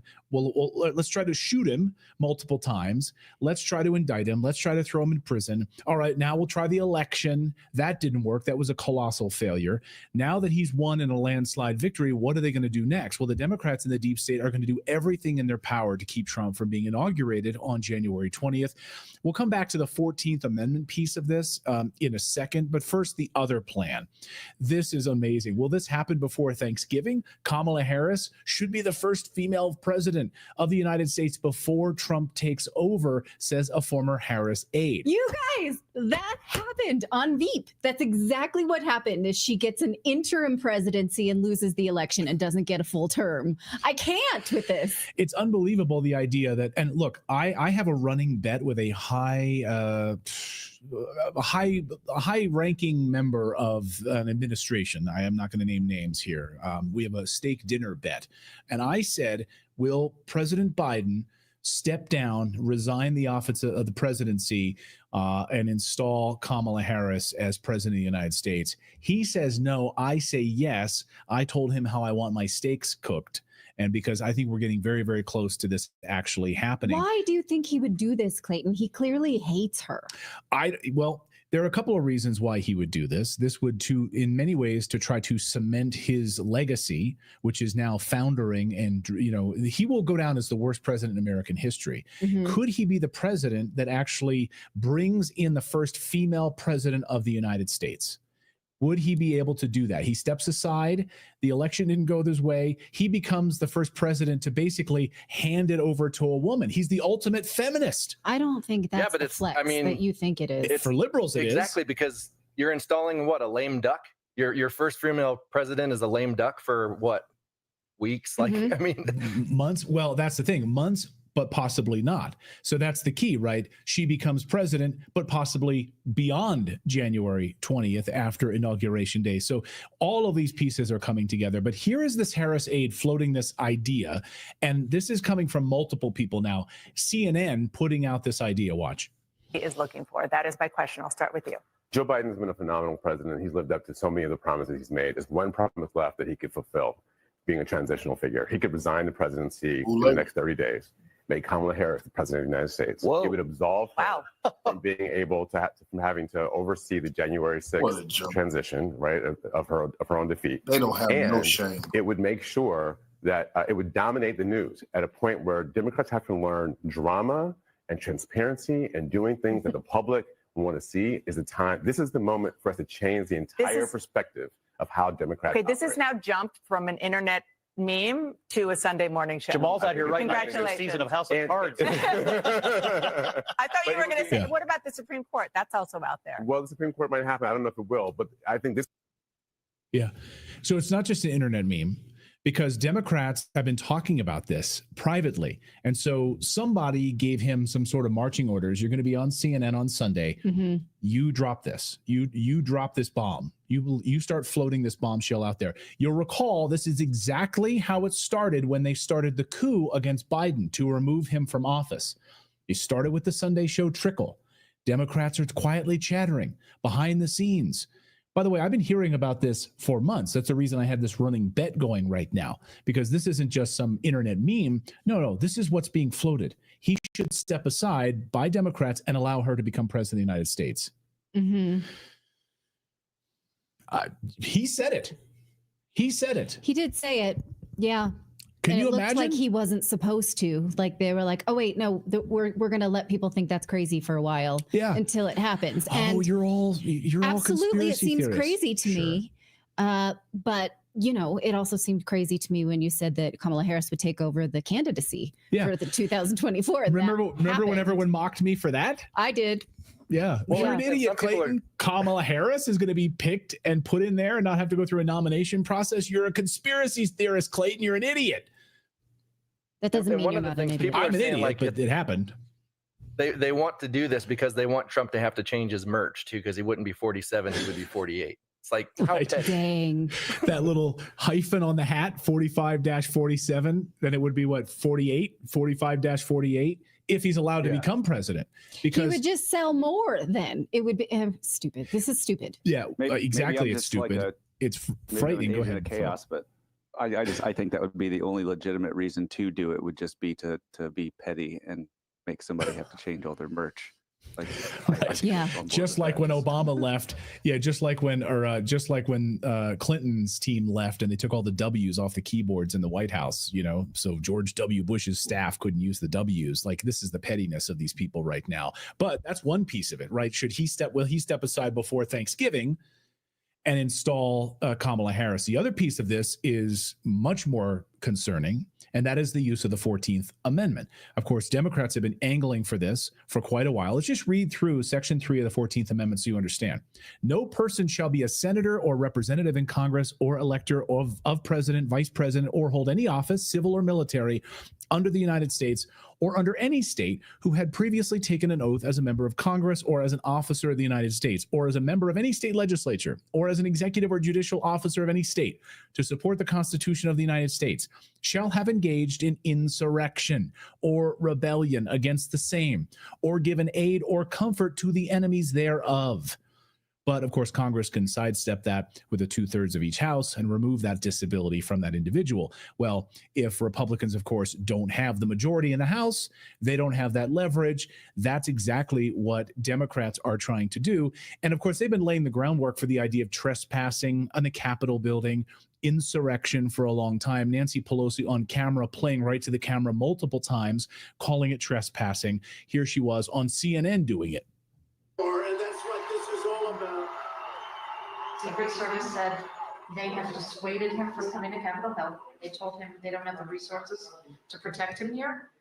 So at the moment, he is not coming, but that could change. Nobody comes, I'm gonna punch him out. This is Oh, my no, moment. I would pay to see I've that. been waiting for this, for trespassing on the Capitol grounds. I'm gonna punch him out and I'm gonna go to jail and I'm gonna be happy. I've been waiting for this. Sound like entrapment much? So Jamie Raskin, of course, one of the pioneers of all of this, has said, so this isn't a conspiracy theory. Okay, you have a former Speaker of the House, you have members of Congress who are overseeing the January 6th hearings saying publicly that they will wait, you know, if he gets elected, they will do everything in their power to disqualify him so he does not then have, on January 6th, cannot become president of the United States and be inaugurated. Here's Jamie Raskin. And the greatest example going on right now before our very eyes is Section 3 of the 14th Amendment, which they're just disappearing with a magic wand, as if it doesn't exist, even though it could not be clearer what it's stating. And so, you know, they want to kick it to Congress. So it's going to be up to us on January 6, 2025, to tell the rampaging Trump mob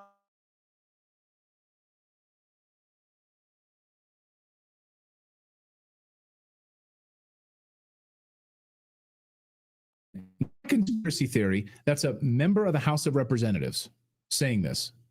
That's what they're going to do, is disqualify the president of the United States. So if that doesn't work, what about the legal angle of this, which is the would Jack take it Smith to the angle? courts. Which then Republicans would have to take that to the Supreme Court, which would uphold. But as we went through with the Jed Rubenfeld video explaining what might happen if there was a tie, is that Democrats could say, well, we're still not going to certify this. We, you know, even though the courts have said we're going to do it, Democrats can just straight say no. Yeah. No. And that's what they're playing at. And here. then we have a civil war, right? Right. Then we have a constitutional crisis and a civil war in the United States. That's exactly what they're playing at here. They absolutely do not want him back in the White House, full stop, no matter what. And of course, you're hearing over the past few days all of the plans that Trump's team is putting out there on the border, on education, on any litany of things. I mean, there's a whole, and people are freaking out right now about all of these plans for the United States. All the liberals are freaking out right now. And so the Jack Smith piece of this is the other side, which in Zero Hedge just published this morning. Deep State will not surrender to Trump. Jack Smith has another card up his sleeve. So now we know that on November 8th, Jack Smith filed a motion in the United States District Court to basically vacate the briefing in a summary of the January 6th case against Trump, right? It seemed like, oh, this is done. So as Zero Hedge points out, in the second sentence of the motion, it states, the government specifically requests that the court vacate the remaining deadlines in the pretrial schedule to afford the government time to assess the unprecedented circumstance and determine the appropriate course going forward, consistent with the Department of Justice policy. By December 2nd, 2024, the government will file a status report or otherwise inform the court of the results of its deliberations. Here's the key paragraph. Being that Donald Trump has not yet been sworn in, I believe Jack Smith is going to challenge the DOJ's longstanding rule that current presidents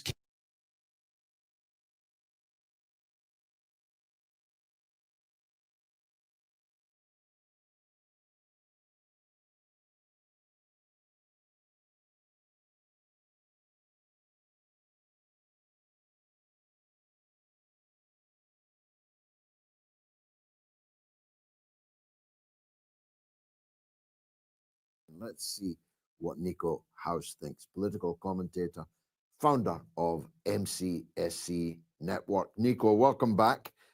Your take first on the election. Why did Kamala Harris lose? Oh, man, there are a whole host of reasons.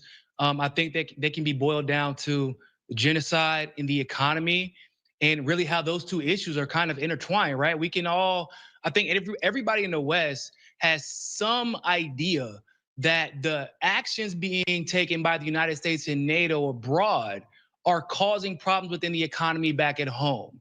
They may not be able to articulate the intricacies of that, but they know it's true. And then there's just the reality of the genocide itself. George, I don't know if you recall, but I said some time ago on this show, no Democrat since Bill Clinton, and that was only one time, no Democrat has won the United States election without Michigan. And yet time and time and time again, we saw Kamala stumble and trip in Michigan, all the way into that final statement that she made where she said, if you want Trump to win, just say so, otherwise I'm talking. She said that in Detroit, Michigan.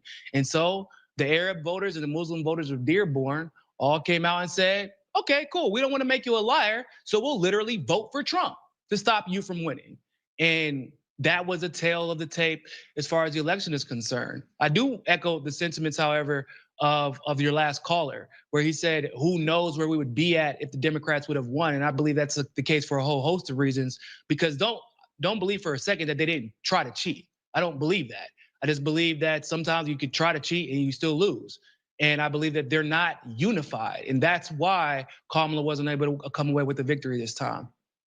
Yeah, and there are some weird things happening, aren't there? We're asked to believe that some states voted heavily for Trump, but then voted for a woke Democrat for senator on the same election night. It may be that the cheating moved down the ticket, as it were. What's your view on that?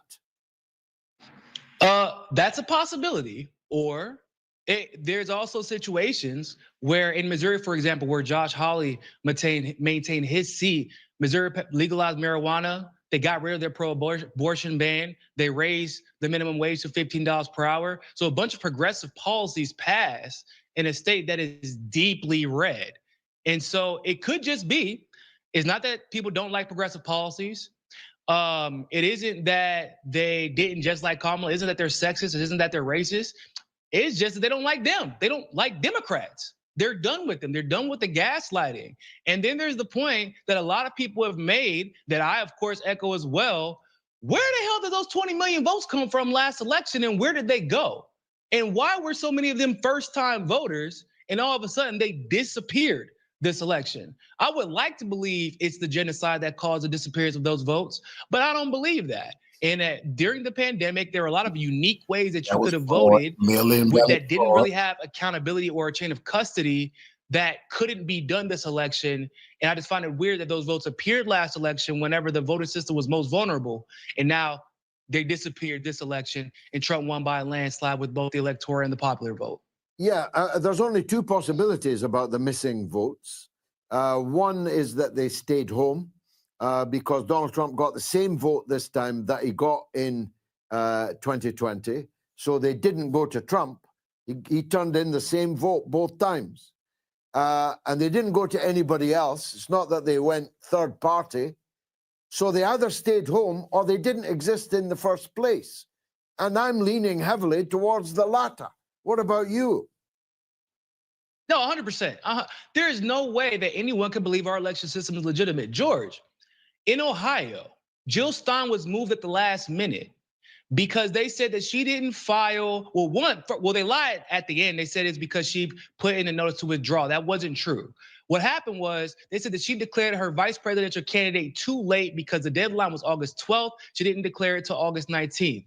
George, the Democrats didn't have a presidential or a VP nominee until August 17th, 2 days before. But this rule did not apply to them, but it applied to Jill Stein.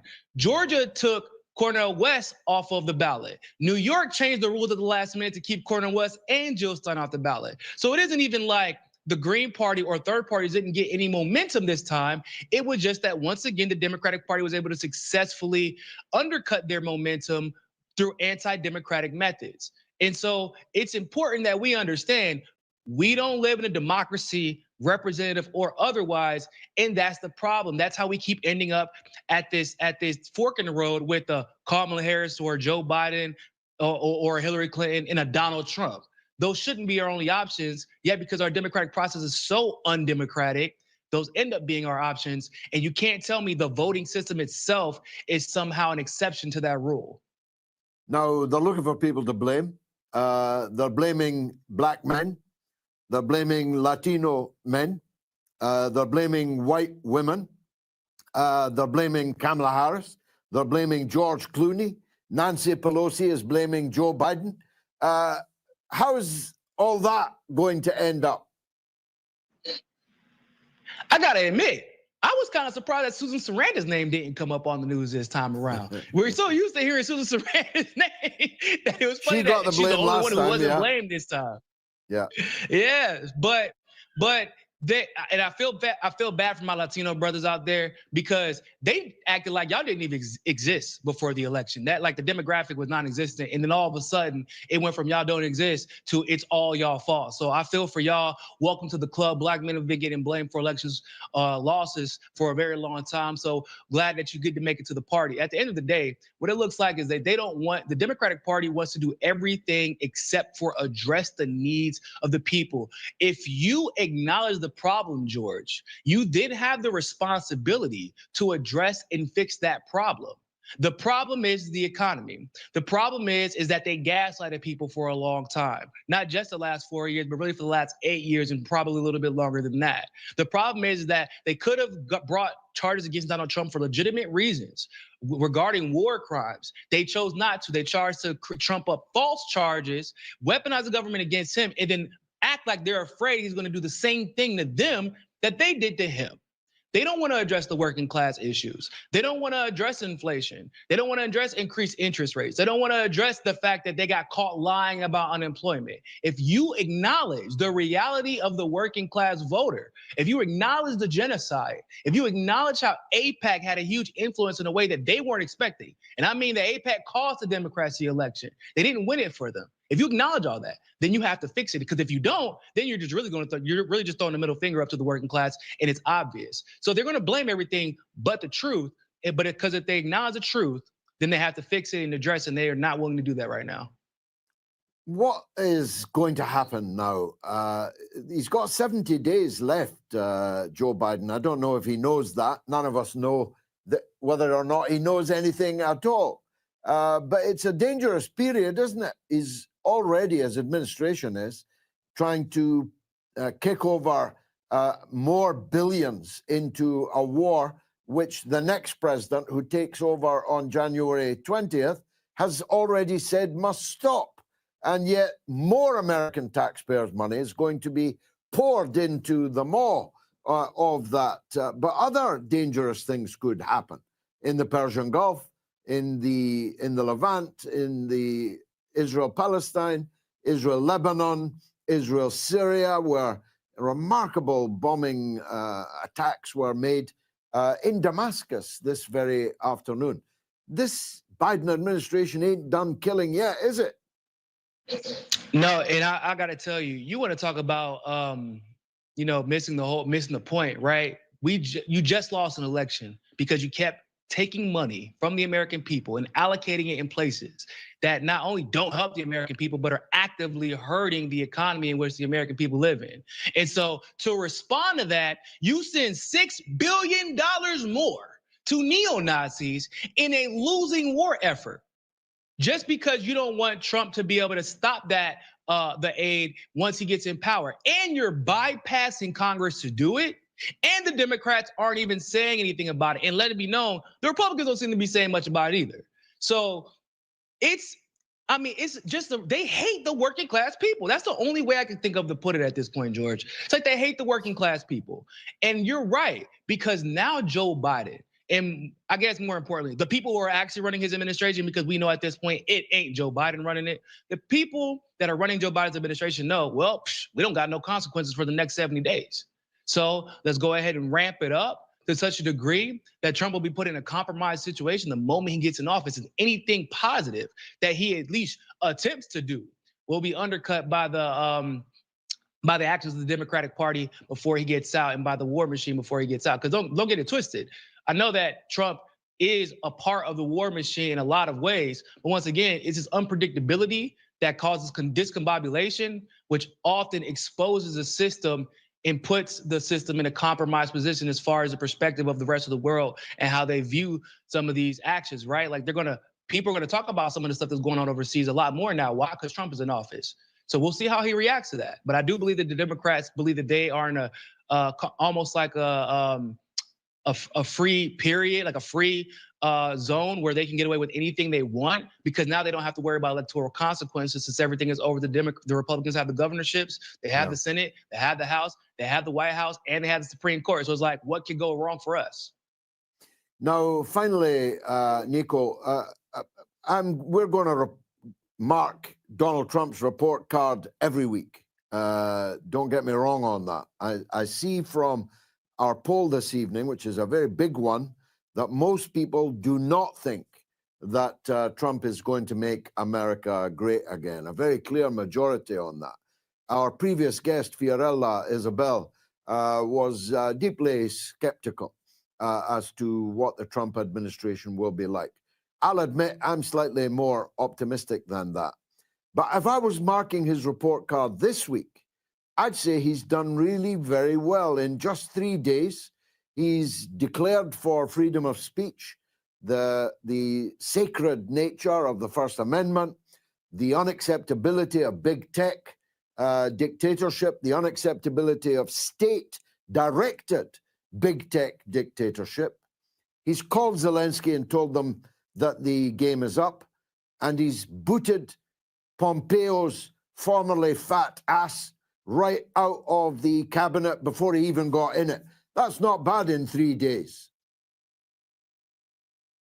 A little bit worried, I'm not going to lie. We all thought that Pompeo was the first in line. Ben Shapiro's reporting that. Even whenever Trump invited Pompeo to speak at his rally, we thought that.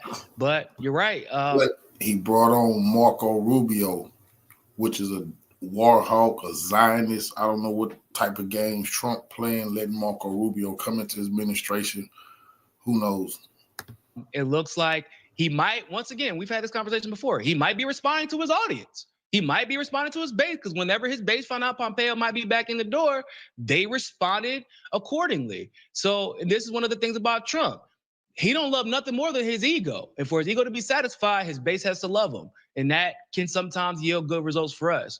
Am I hopeful that he'll make America great? No, not necessarily. However, you can't get worse than genocide in World War III, George. It isn't that hard to be better than Joe Biden. That's my point. You know what I'm saying? It's not that difficult. My point too, exactly. Nico House, you're a star.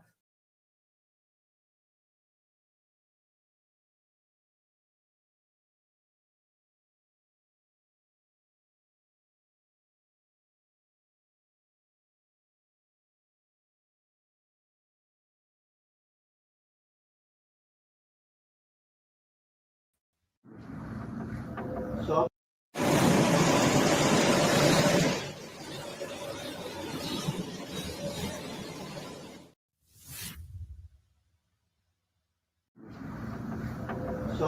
Footage shows the luminous projectile flying at high speed in the Iranian sky early Monday morning on November 11th.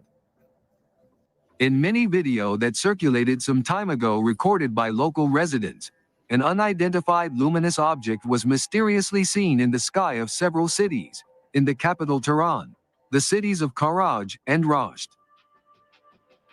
According to eyewitness reports, the projectile was likely heading from the central region towards the northwest of Iran. However, it was reported that the strange object was also seen in Baku, Azerbaijan. This has raised great speculation considering that Iran is preparing for the operation of the True Promise 3, Tehran's harsh response to Israeli recent attacks on Iranian territory.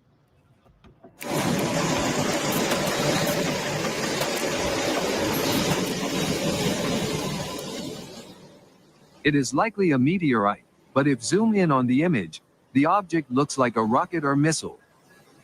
Some social media users speculated that it could be a test of an Iranian ballistic missile, and that it could be launched from central Iran towards the Caspian Sea. Most likely Iran is testing their new ballistic missile, they wrote. However, so far there has been no official confirmation about the object, whose identity is still unknown, or about Iran's ballistic missile, which would surprise the enemy if launched.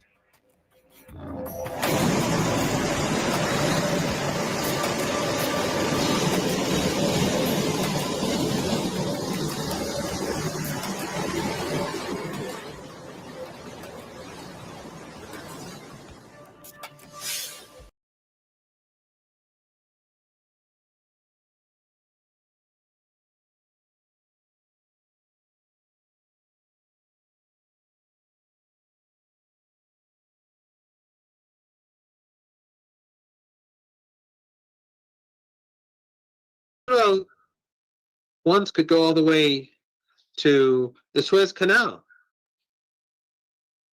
swiftly take over Sinai.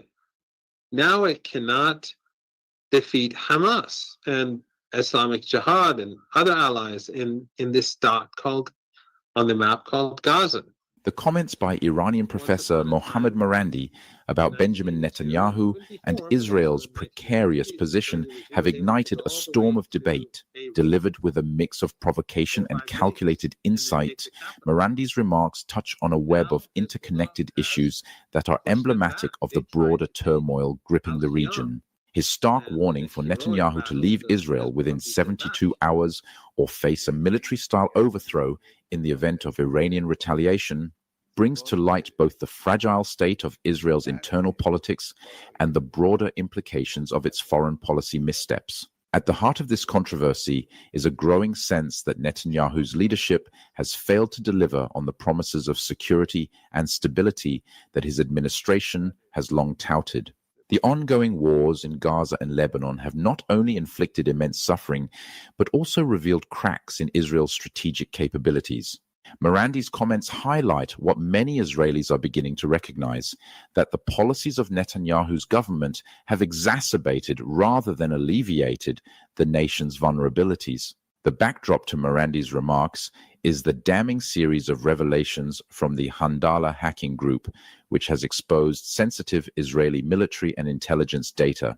These leaks include information about Benny Gantz, Netanyahu's former rival and defense minister, as well as the mysterious Adi Sabag, a senior military commander whose identity and alleged actions have now been laid bare. For the Israeli intelligence apparatus, these leaks represent an unprecedented breach of security, exposing not just operational vulnerabilities, but also personal scandals within the upper echelons of leadership. Before we show you the video, it is pertinent to note that Handala's breach of the Sorek Nuclear Research Center is particularly alarming. If their claims of stealing 197 gigabytes of sensitive data are accurate, it raises profound questions about the resilience of Israel's cybersecurity defenses. For a country that prides itself on its technological prowess, such a lapse is both embarrassing and dangerous.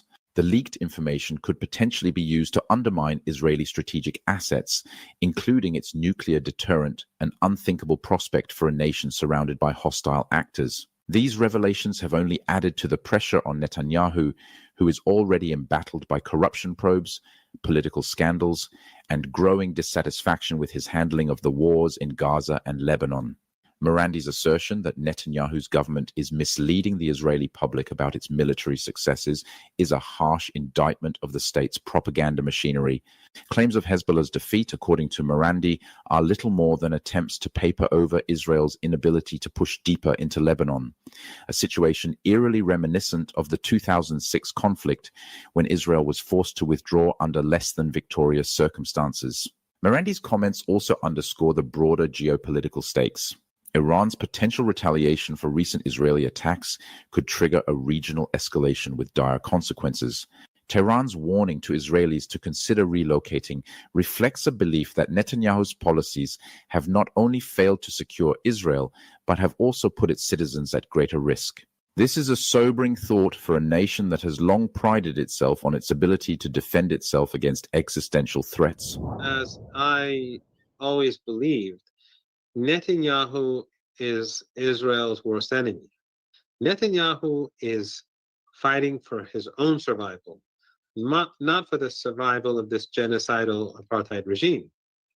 His priority is Netanyahu, and therefore he will do anything that it takes to preserve power, to remain at the top. And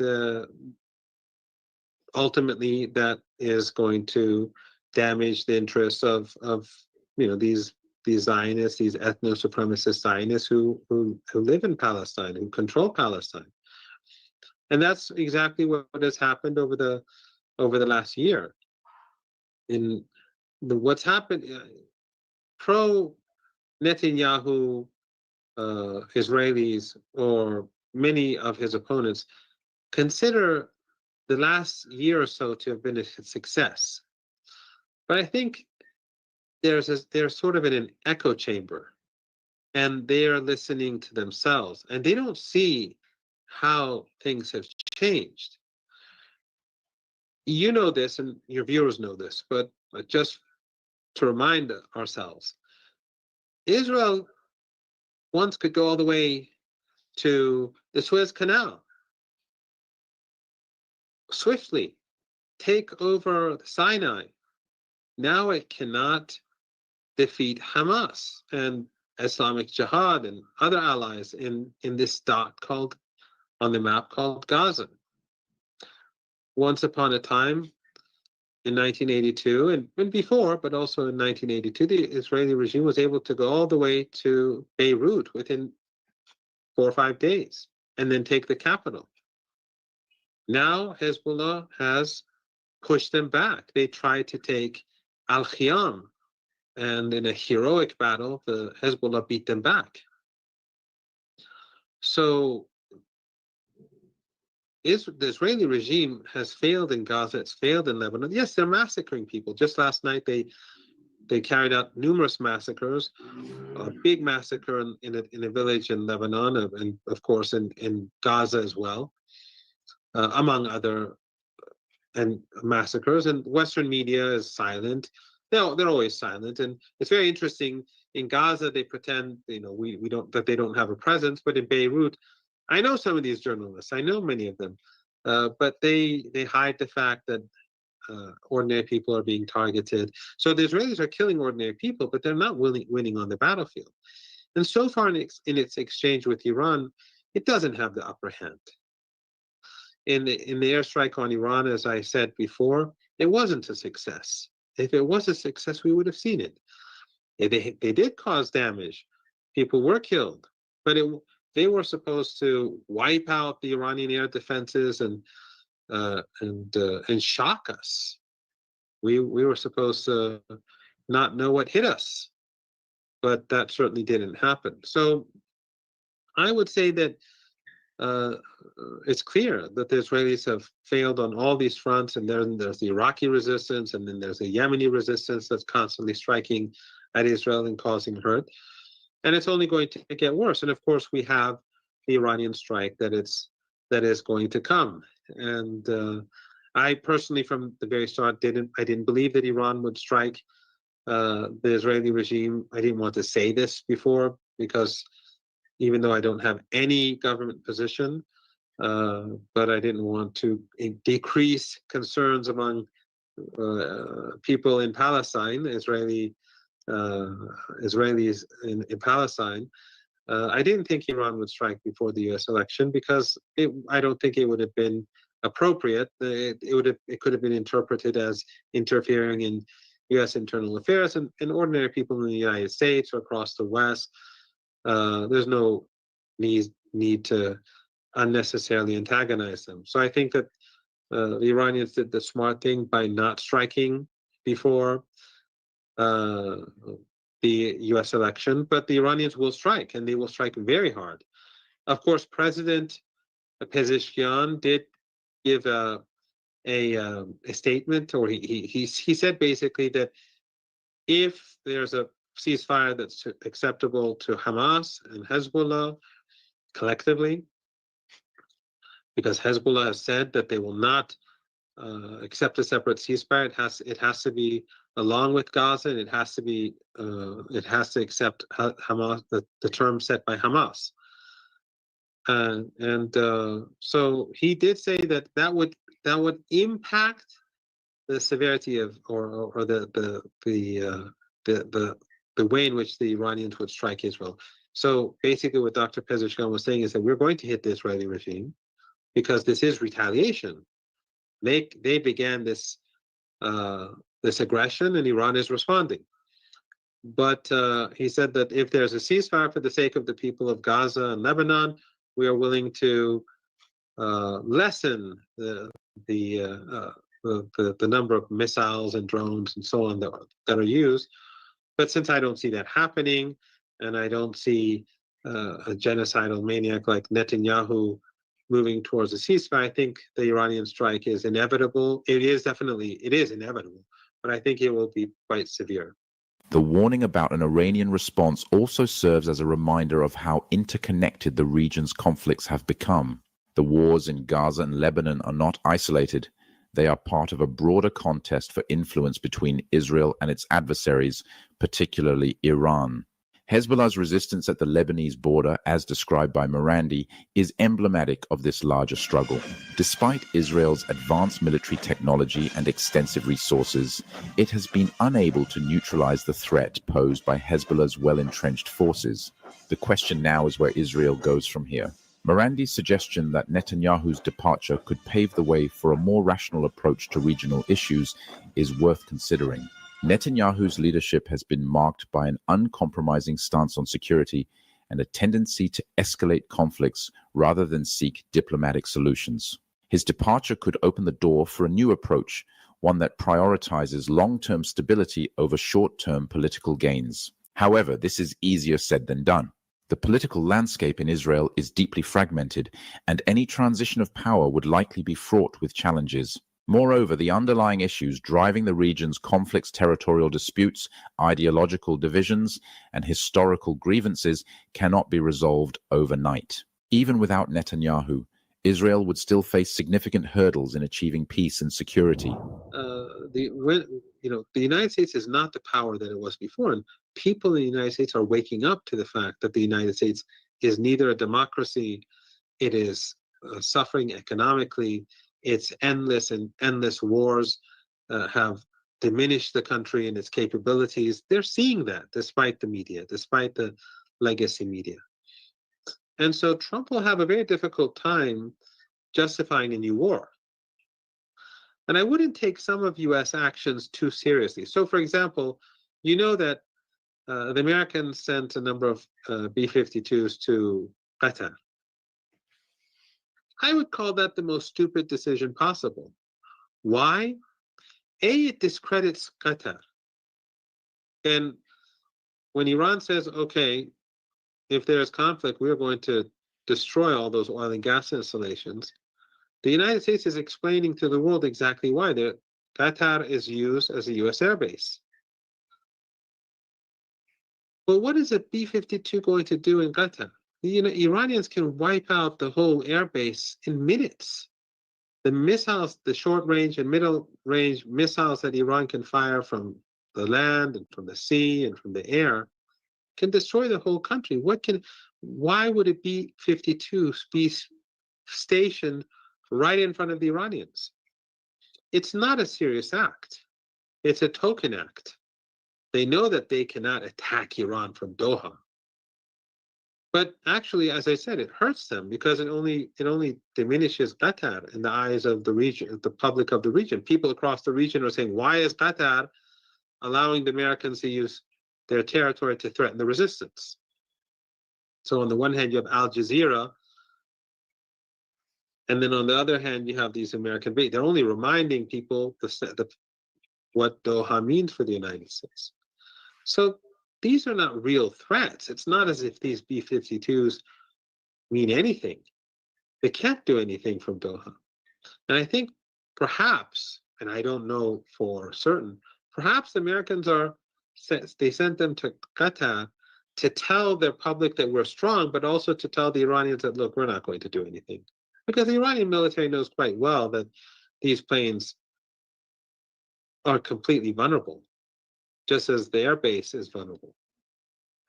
And I would add that the very presence of American bases in the Persian Gulf make the United States vulnerable, and in Iraq.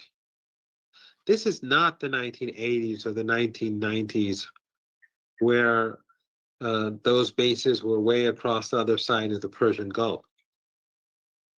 This is a new world that we're living in. Missiles and drones are the new weapons. Revolutionary salute to our Queen Shannon G for the donation to the war chest. Revolution is real life. She says salute King Wild, real news y'all can use. Appreciate the donation. Revolution is real life. Absolutely appreciate the love, Queen. Salute. Look at in Ukraine how dependent the Russians are on drones that they claim are Iranian. Whether that's true or not, it's not it's not for this discussion. But we live in a different world. A few bases on a few in a few mini countries are not going to and do not constitute a threat to Iran. Not only would those bases be swiftly destroyed, but so would those regimes. And the same is true in Iraq. The resistance in Iraq would immediately overrun American bases. So each of these is an Achilles heel. Each one of these bases. The Americans are literally hostage. And so are those regimes that host them. So the Americans have not evolved, even though the world has evolved. Someone is paying a huge amount of money for each of these bases. In most cases, it's the American people. Someone was telling me earlier today that Trump, he wants to, he has an isolationist tendency, which is a good thing, so that he can rebuild America for the decades to come. And I was saying, well, true, but the United States has 800, 900 military bases across the world. Can Trump really voluntarily shut down those bases? Will they let him do that? Unless it's forced upon the United States by an economic collapse. I don't see that happening. So in any case, these bases are a heavy burden on the United States and those regimes in the region. And they're more of a threat to the United States and these regimes than they are to Iran. If there is a way forward, it likely lies in a combination of internal reform and regional diplomacy.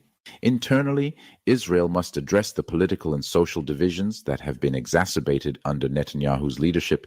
This includes rebuilding trust in government institutions, strengthening cybersecurity defenses, and fostering a political climate that values compromise over confrontation. On the regional front, meaningful dialogue with adversaries could help de-escalate tensions. While this may seem unlikely given the current state of affairs, history shows that even the most intractable conflicts can be resolved with the right combination of pressure and incentives. For example, a renewed push for a ceasefire in Gaza, coupled with efforts to address the humanitarian crisis there, could serve as a starting point for broader negotiations. Morandi's viral warning is a reminder of the precariousness of the current moment. Whether or not Netanyahu heeds the professor's advice to step down, the challenges facing Israel and the region will not disappear.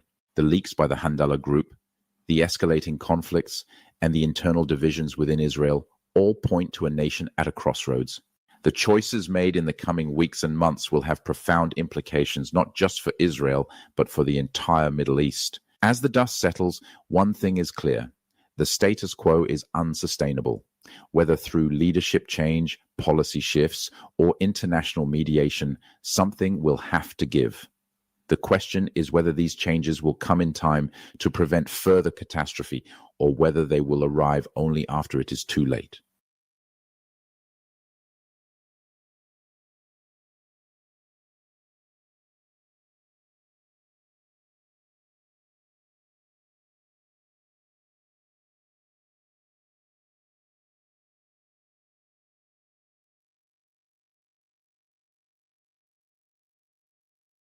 Years. They helped me diversify into gold and silver. They can help you too. Call Lear today at 800-511-4620, 800-511-4620, or go to learjudgenap.com. Colonel, welcome here. Much appreciated your time and all your thoughts. What do you think is the Kremlin's likely internal, truthful reaction to the election of Donald Trump? Well, keep in mind, first of all, that the Russians understand even less of what goes on in Washington than we understand of what goes on in the Kremlin. So I think there'll be a large number of people who will see this as a wonderful development, simply because it's not Biden, and President Trump has expressed a willingness to settle issues in Ukraine. I think, on the other hand, that President Putin actually does understand much more about us, and I think he's being very guarded in what he says. And I think that's ultimately what the Russians will do. They'll wait and see. When the president-elect was a candidate as recently as 10 days ago and said he'll end the Ukraine war in 24 hours, I almost can't imagine what he was thinking could possibly happen in 24 hours. He's not going to threaten Putin. Zelensky's not going to give up. Biden is still sending military gear and cash to them until January 19th. And Zelensky still needs human beings, which nobody can really produce for him. Am I missing something? Well, I think the view from President Trump's vantage point, and the people that he's appointing, obviously, collectively, is that we've wasted a lot of money on Ukraine, and we need to end that as soon as it's practical to do so. That's the first point. But I see a desire to maintain or perpetuate hostility to Russia. And you have to look at these various proposals that have drifted out from inside the inner circle. They're all predicated on the assumption that Russia must be an enemy, and that anything that results in a clear and unambiguous relationship with Russia that is not somehow or another at least partially hostile is a failure. So I think that's a problem. I also think there's an assumption, and this is a common about everything right now with all of the people that are coming into the administration. There is an assumption that we are really in a place not very different from what President Trump left in 2020. And of course, that's fundamentally wrong. The world has actually changed very profoundly. And most of the world, quote unquote, is not afraid of us. I think there's this assumption that we can still threaten and bully. We can still impose sanctions and tariffs and get our way. And I think those days are absolutely over. So it's hard to tell. Frankly speaking, I think they probably want to dump the problem on the Europeans at some point. But I don't think they're willing to say, look, this was a mistake. I think President Trump's appropriate approach is to say, I didn't start this war. I don't want this war, and I want to conclude it.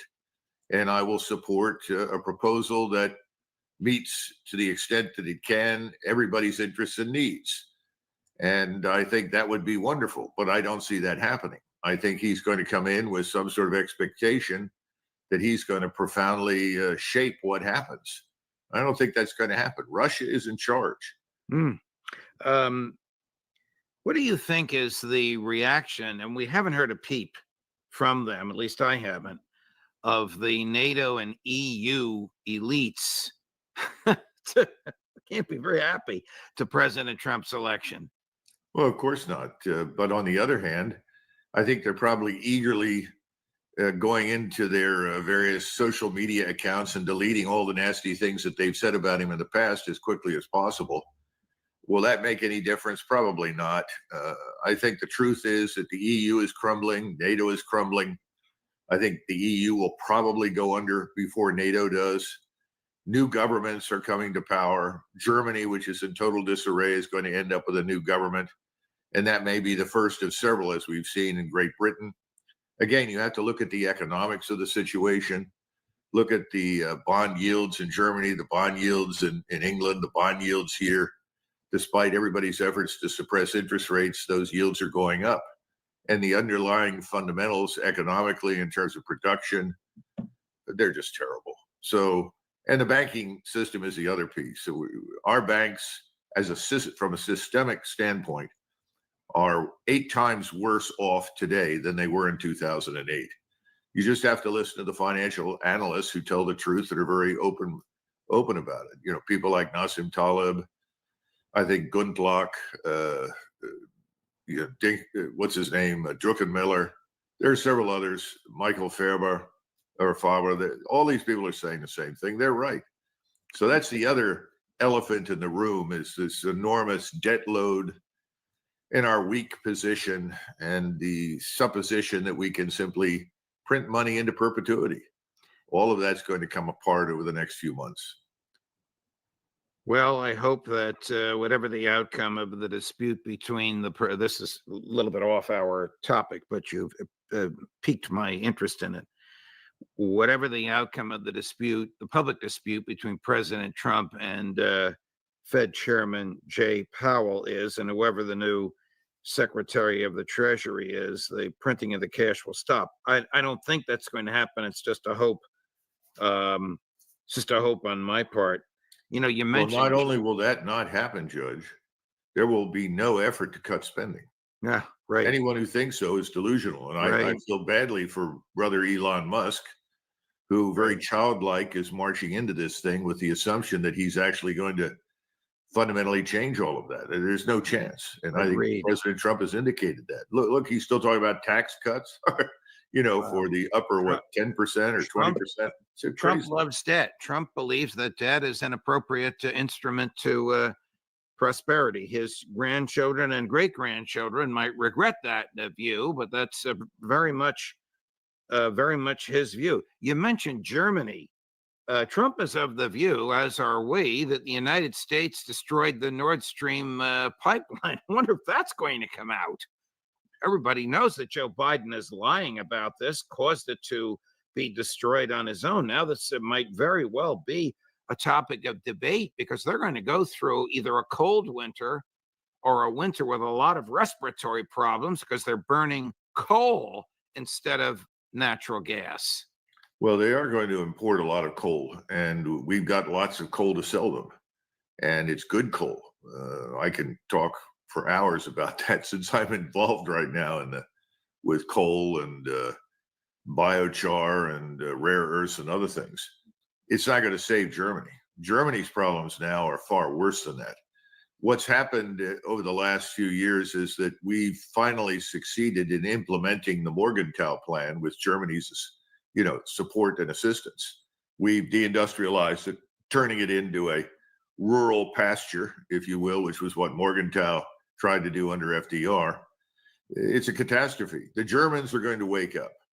They're already beginning to understand what a terrible position they're in, and they know that we're mightily responsible for it.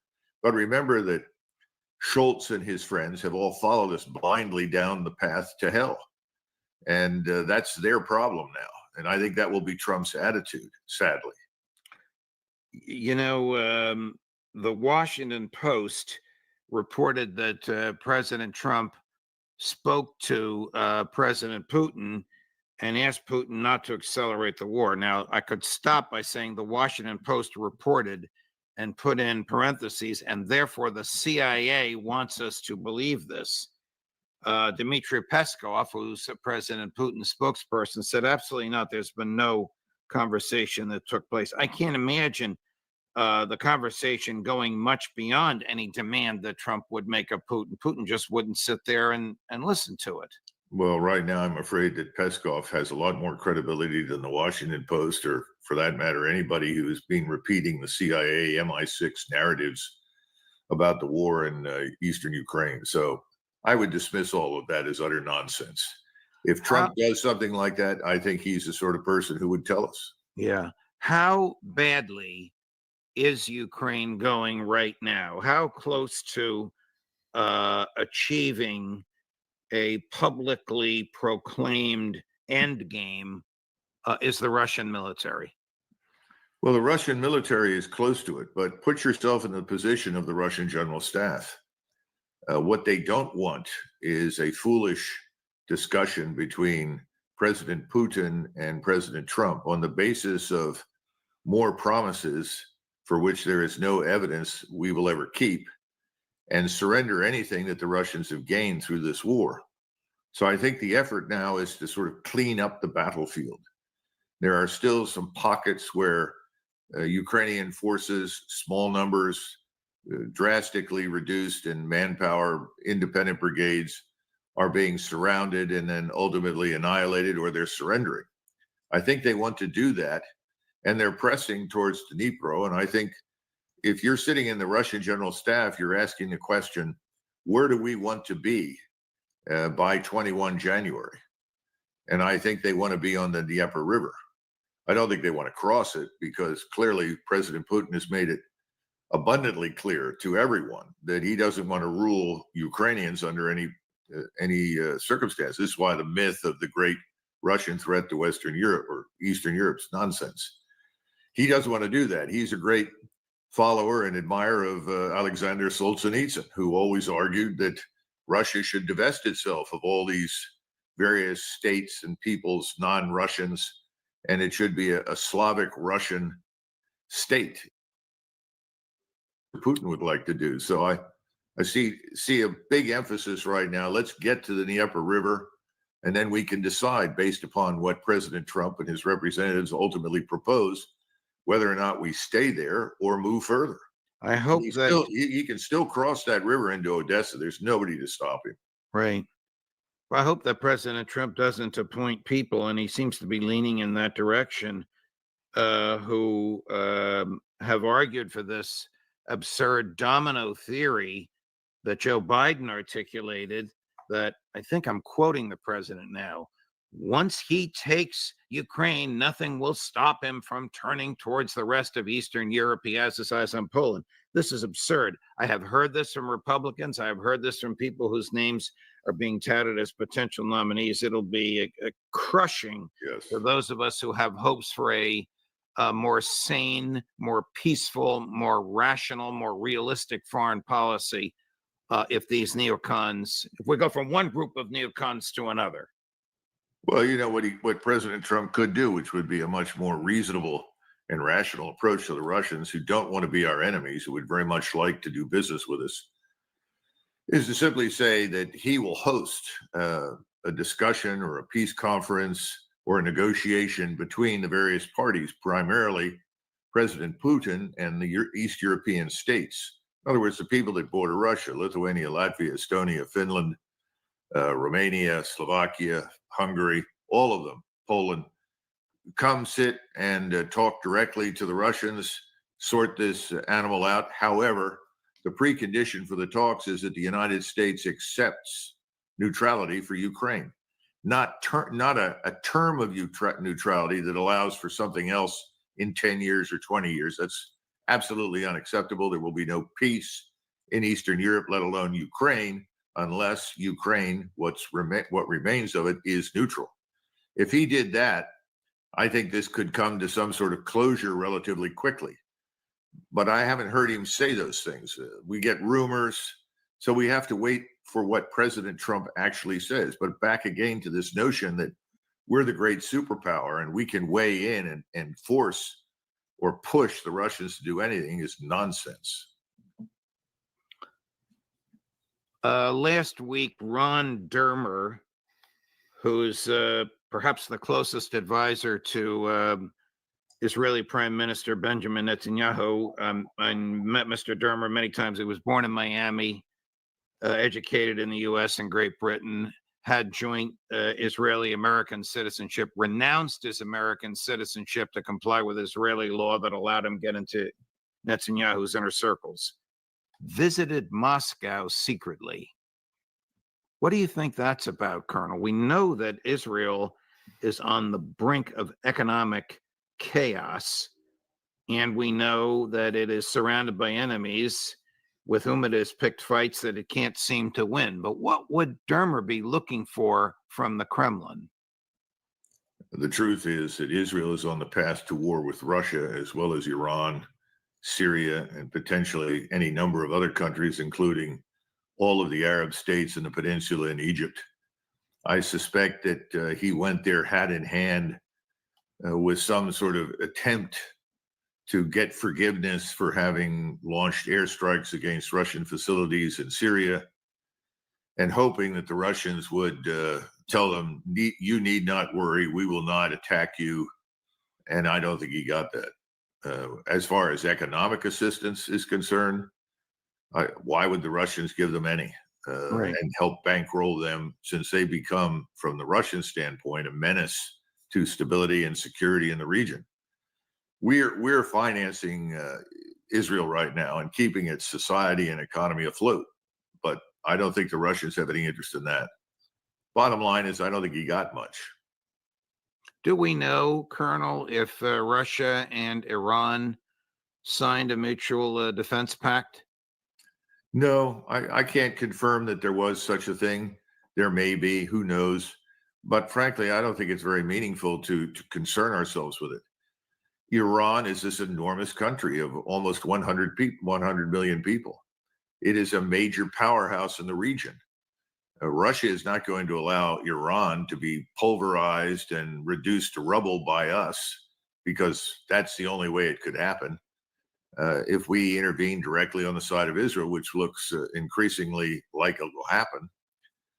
So bottom line is, this is a terrible situation. If I would say anything about the collective appointees right now, Judge, I would say that the announcements of all of these people thus far are interpreted, certainly in Iran and the rest of the Muslim world, in Arabia, the peninsula, Egypt, and elsewhere, that war is now imminent and it's inevitable. And so everyone is quietly preparing for that inevitability right now. And I think we will see this war blow up in a major way before Inauguration Day.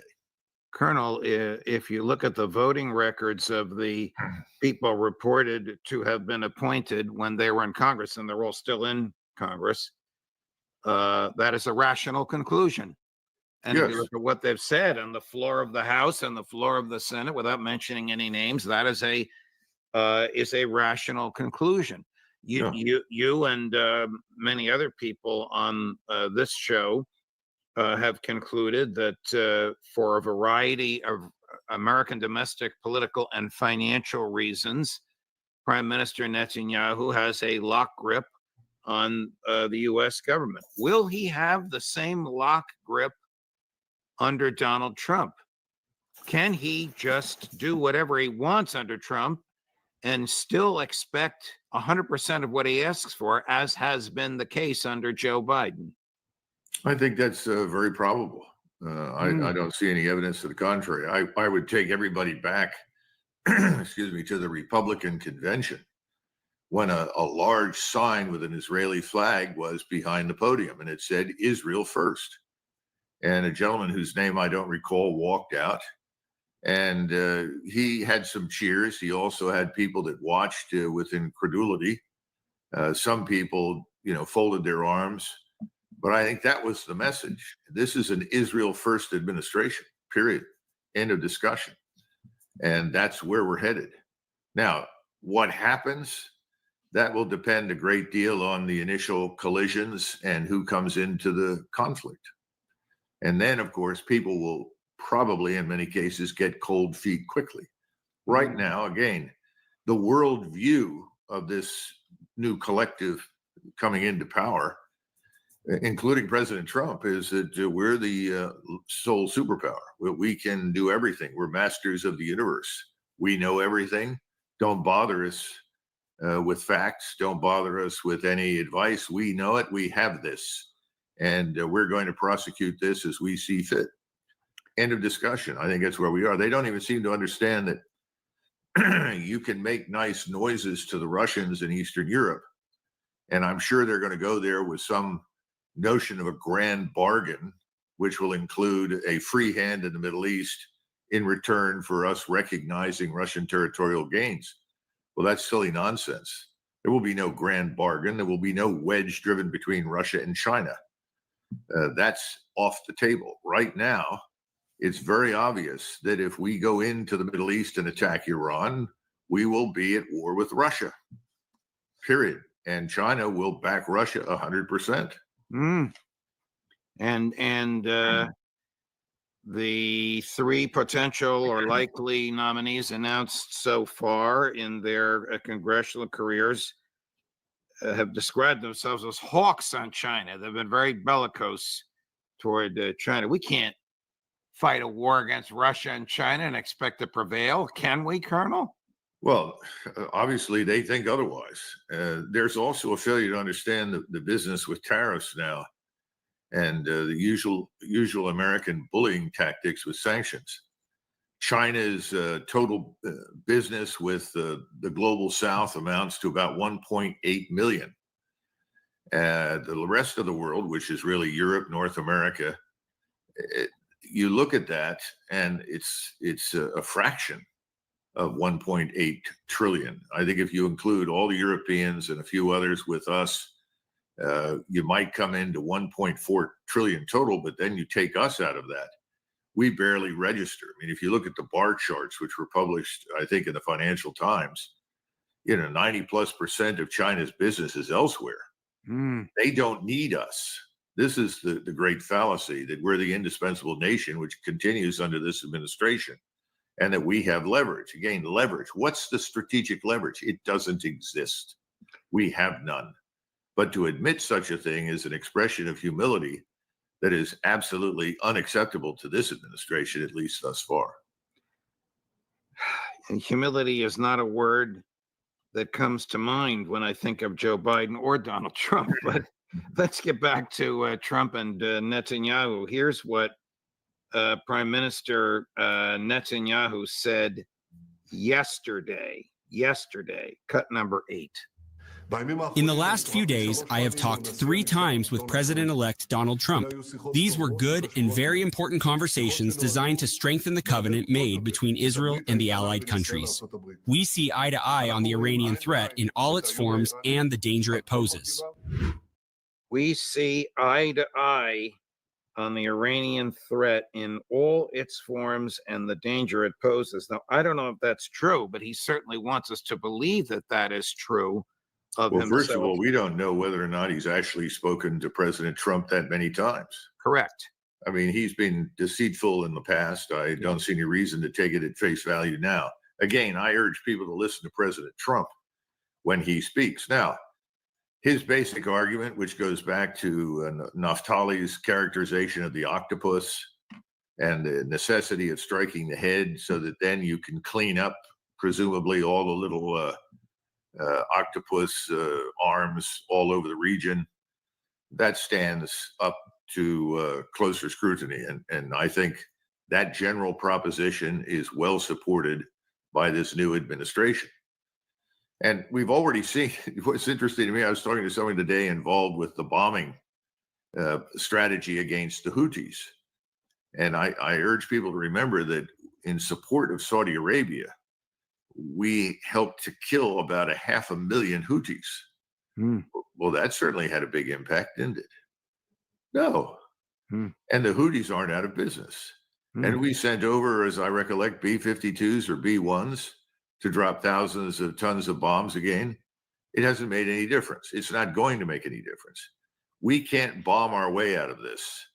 And Netanyahu can't kill his way out of it. Do you think Israel is on the brink of collapse, militarily and economically? Israel without us would collapse. Let's just keep that in mind. Now, how close are they internally to serious problems with their own population? I don't know. I'm not there. I urge you to, I would always defer to someone like Max Blumenthal, who has a much better grasp of what's really happening on the ground in Israel than I do. But from a strategic standpoint, they are overreaching on an Olympic scale, but that's because of us.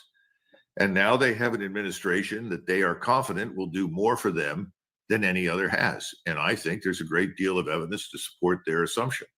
The question is, once things get hot and we are at war, how long will we persist? Just how far are we willing to go? I don't think anybody knows that yet. The Israeli newspaper Haaretz, which you and I from time to time read, it reminds everybody that today is the 29th day of Joe Biden's 30-day ultimatum. The ultimatum was allow international assistance into Gaza, or we will certify you as non-compliant, and that might jeopardize our veto at the Security Council, and it might jeopardize our continued distribution of military equipment and aid to you. I think that's nonsense. I'm sure on the 30th day, they're going to forget about it or extend it another 30 days. Nothing else comes to mind that will be treated with greater irrelevance than the UN by this new administration. Well, Colonel, thank you very much, my dear friend. Are we going to talk about all the good things? I was going to say it's rather gloomy.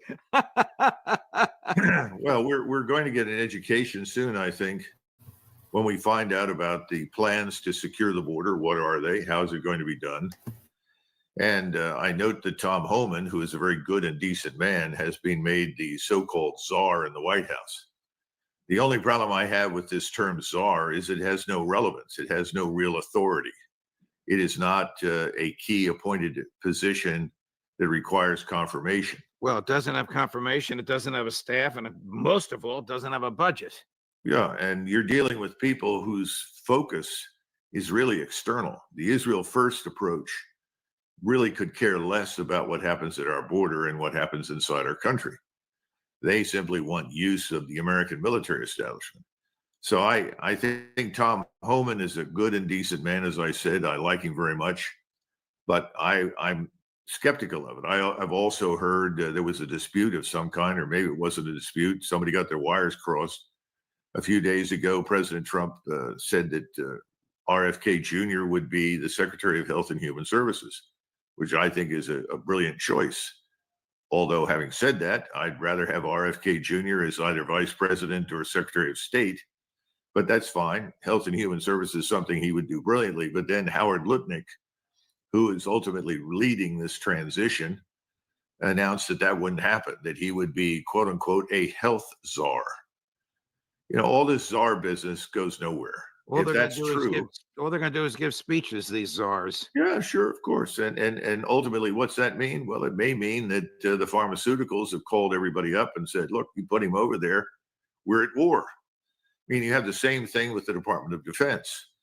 You're going to end up with a Secretary of Defense who is not going to go into the Secretary of Defense office with the goal of fundamentally changing anything. Oh, he may pick on behalf of President Trump some replacements, especially the chairman of the Joint Chiefs and maybe some of the Joint Chiefs. But that's not going to make much difference. When you want to make really positive change, you've got to go after structure as well as personnel. And we have huge problems with that, as we discussed before. 43, 44 4-stars for a force of what, 1.18 million?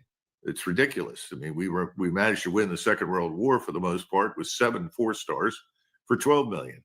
Where it's a banana republic structure right now. It's also an old, antiquated structure. If anything, we should have learned by now that we're living in a very new world, and that world has come to light in eastern Ukraine. We've got to make some profound changes in the way we do business in defense. And then, of course, there's the defense budget issue and the criticality of cutting spending. It's going to become more obvious, particularly once the war starts and we see the markets tank and the economy can't keep up because it's in terrible shape, people then begin to say, well, where are we headed? Well, we're headed into a storm of unbelievable proportions. You've got debt, financial crises here at home. You have millions of people inside the country who are not Americans, were not born here, have no real interest in becoming Americans. You have more Americans right now at risk of being killed or harmed by Venezuelan gangs than you do in the Middle East, at least at the moment. Nobody talks about it. Nobody's doing anything about it. What we hear is, well, we're going to run the biggest deportation operation in history. Okay, fine. How? And nobody wants to go there. And these are very important things. You know, and where does the American military fit into all of this? And who is going to command it? I don't think the Tom Homan is not really the man to command that kind of operation. Well, that's a military operation. He won't have the legal authority or the financial ability to do that command. Do you think that the president or whoever he's going to appoint to run the State Department has the appetite for curtailing the 850 foreign military installations that the empire has built and funds around the world? Probably not. No, I mean, just recently I listened to commentators in Great Britain who are not necessarily critical of President Trump personally, but have said this looks like a reactionary imperialist administration. And their argument was there's no evidence for, disengagement from these overseas garrisons, no evidence for disengagement from the conflicts and crises themselves. If anything, they plan to jump in with both feet. I think there's some truth to that. Well, time will tell. We probably will learn sooner rather than later. In my world, of course. Coffee. Follow me.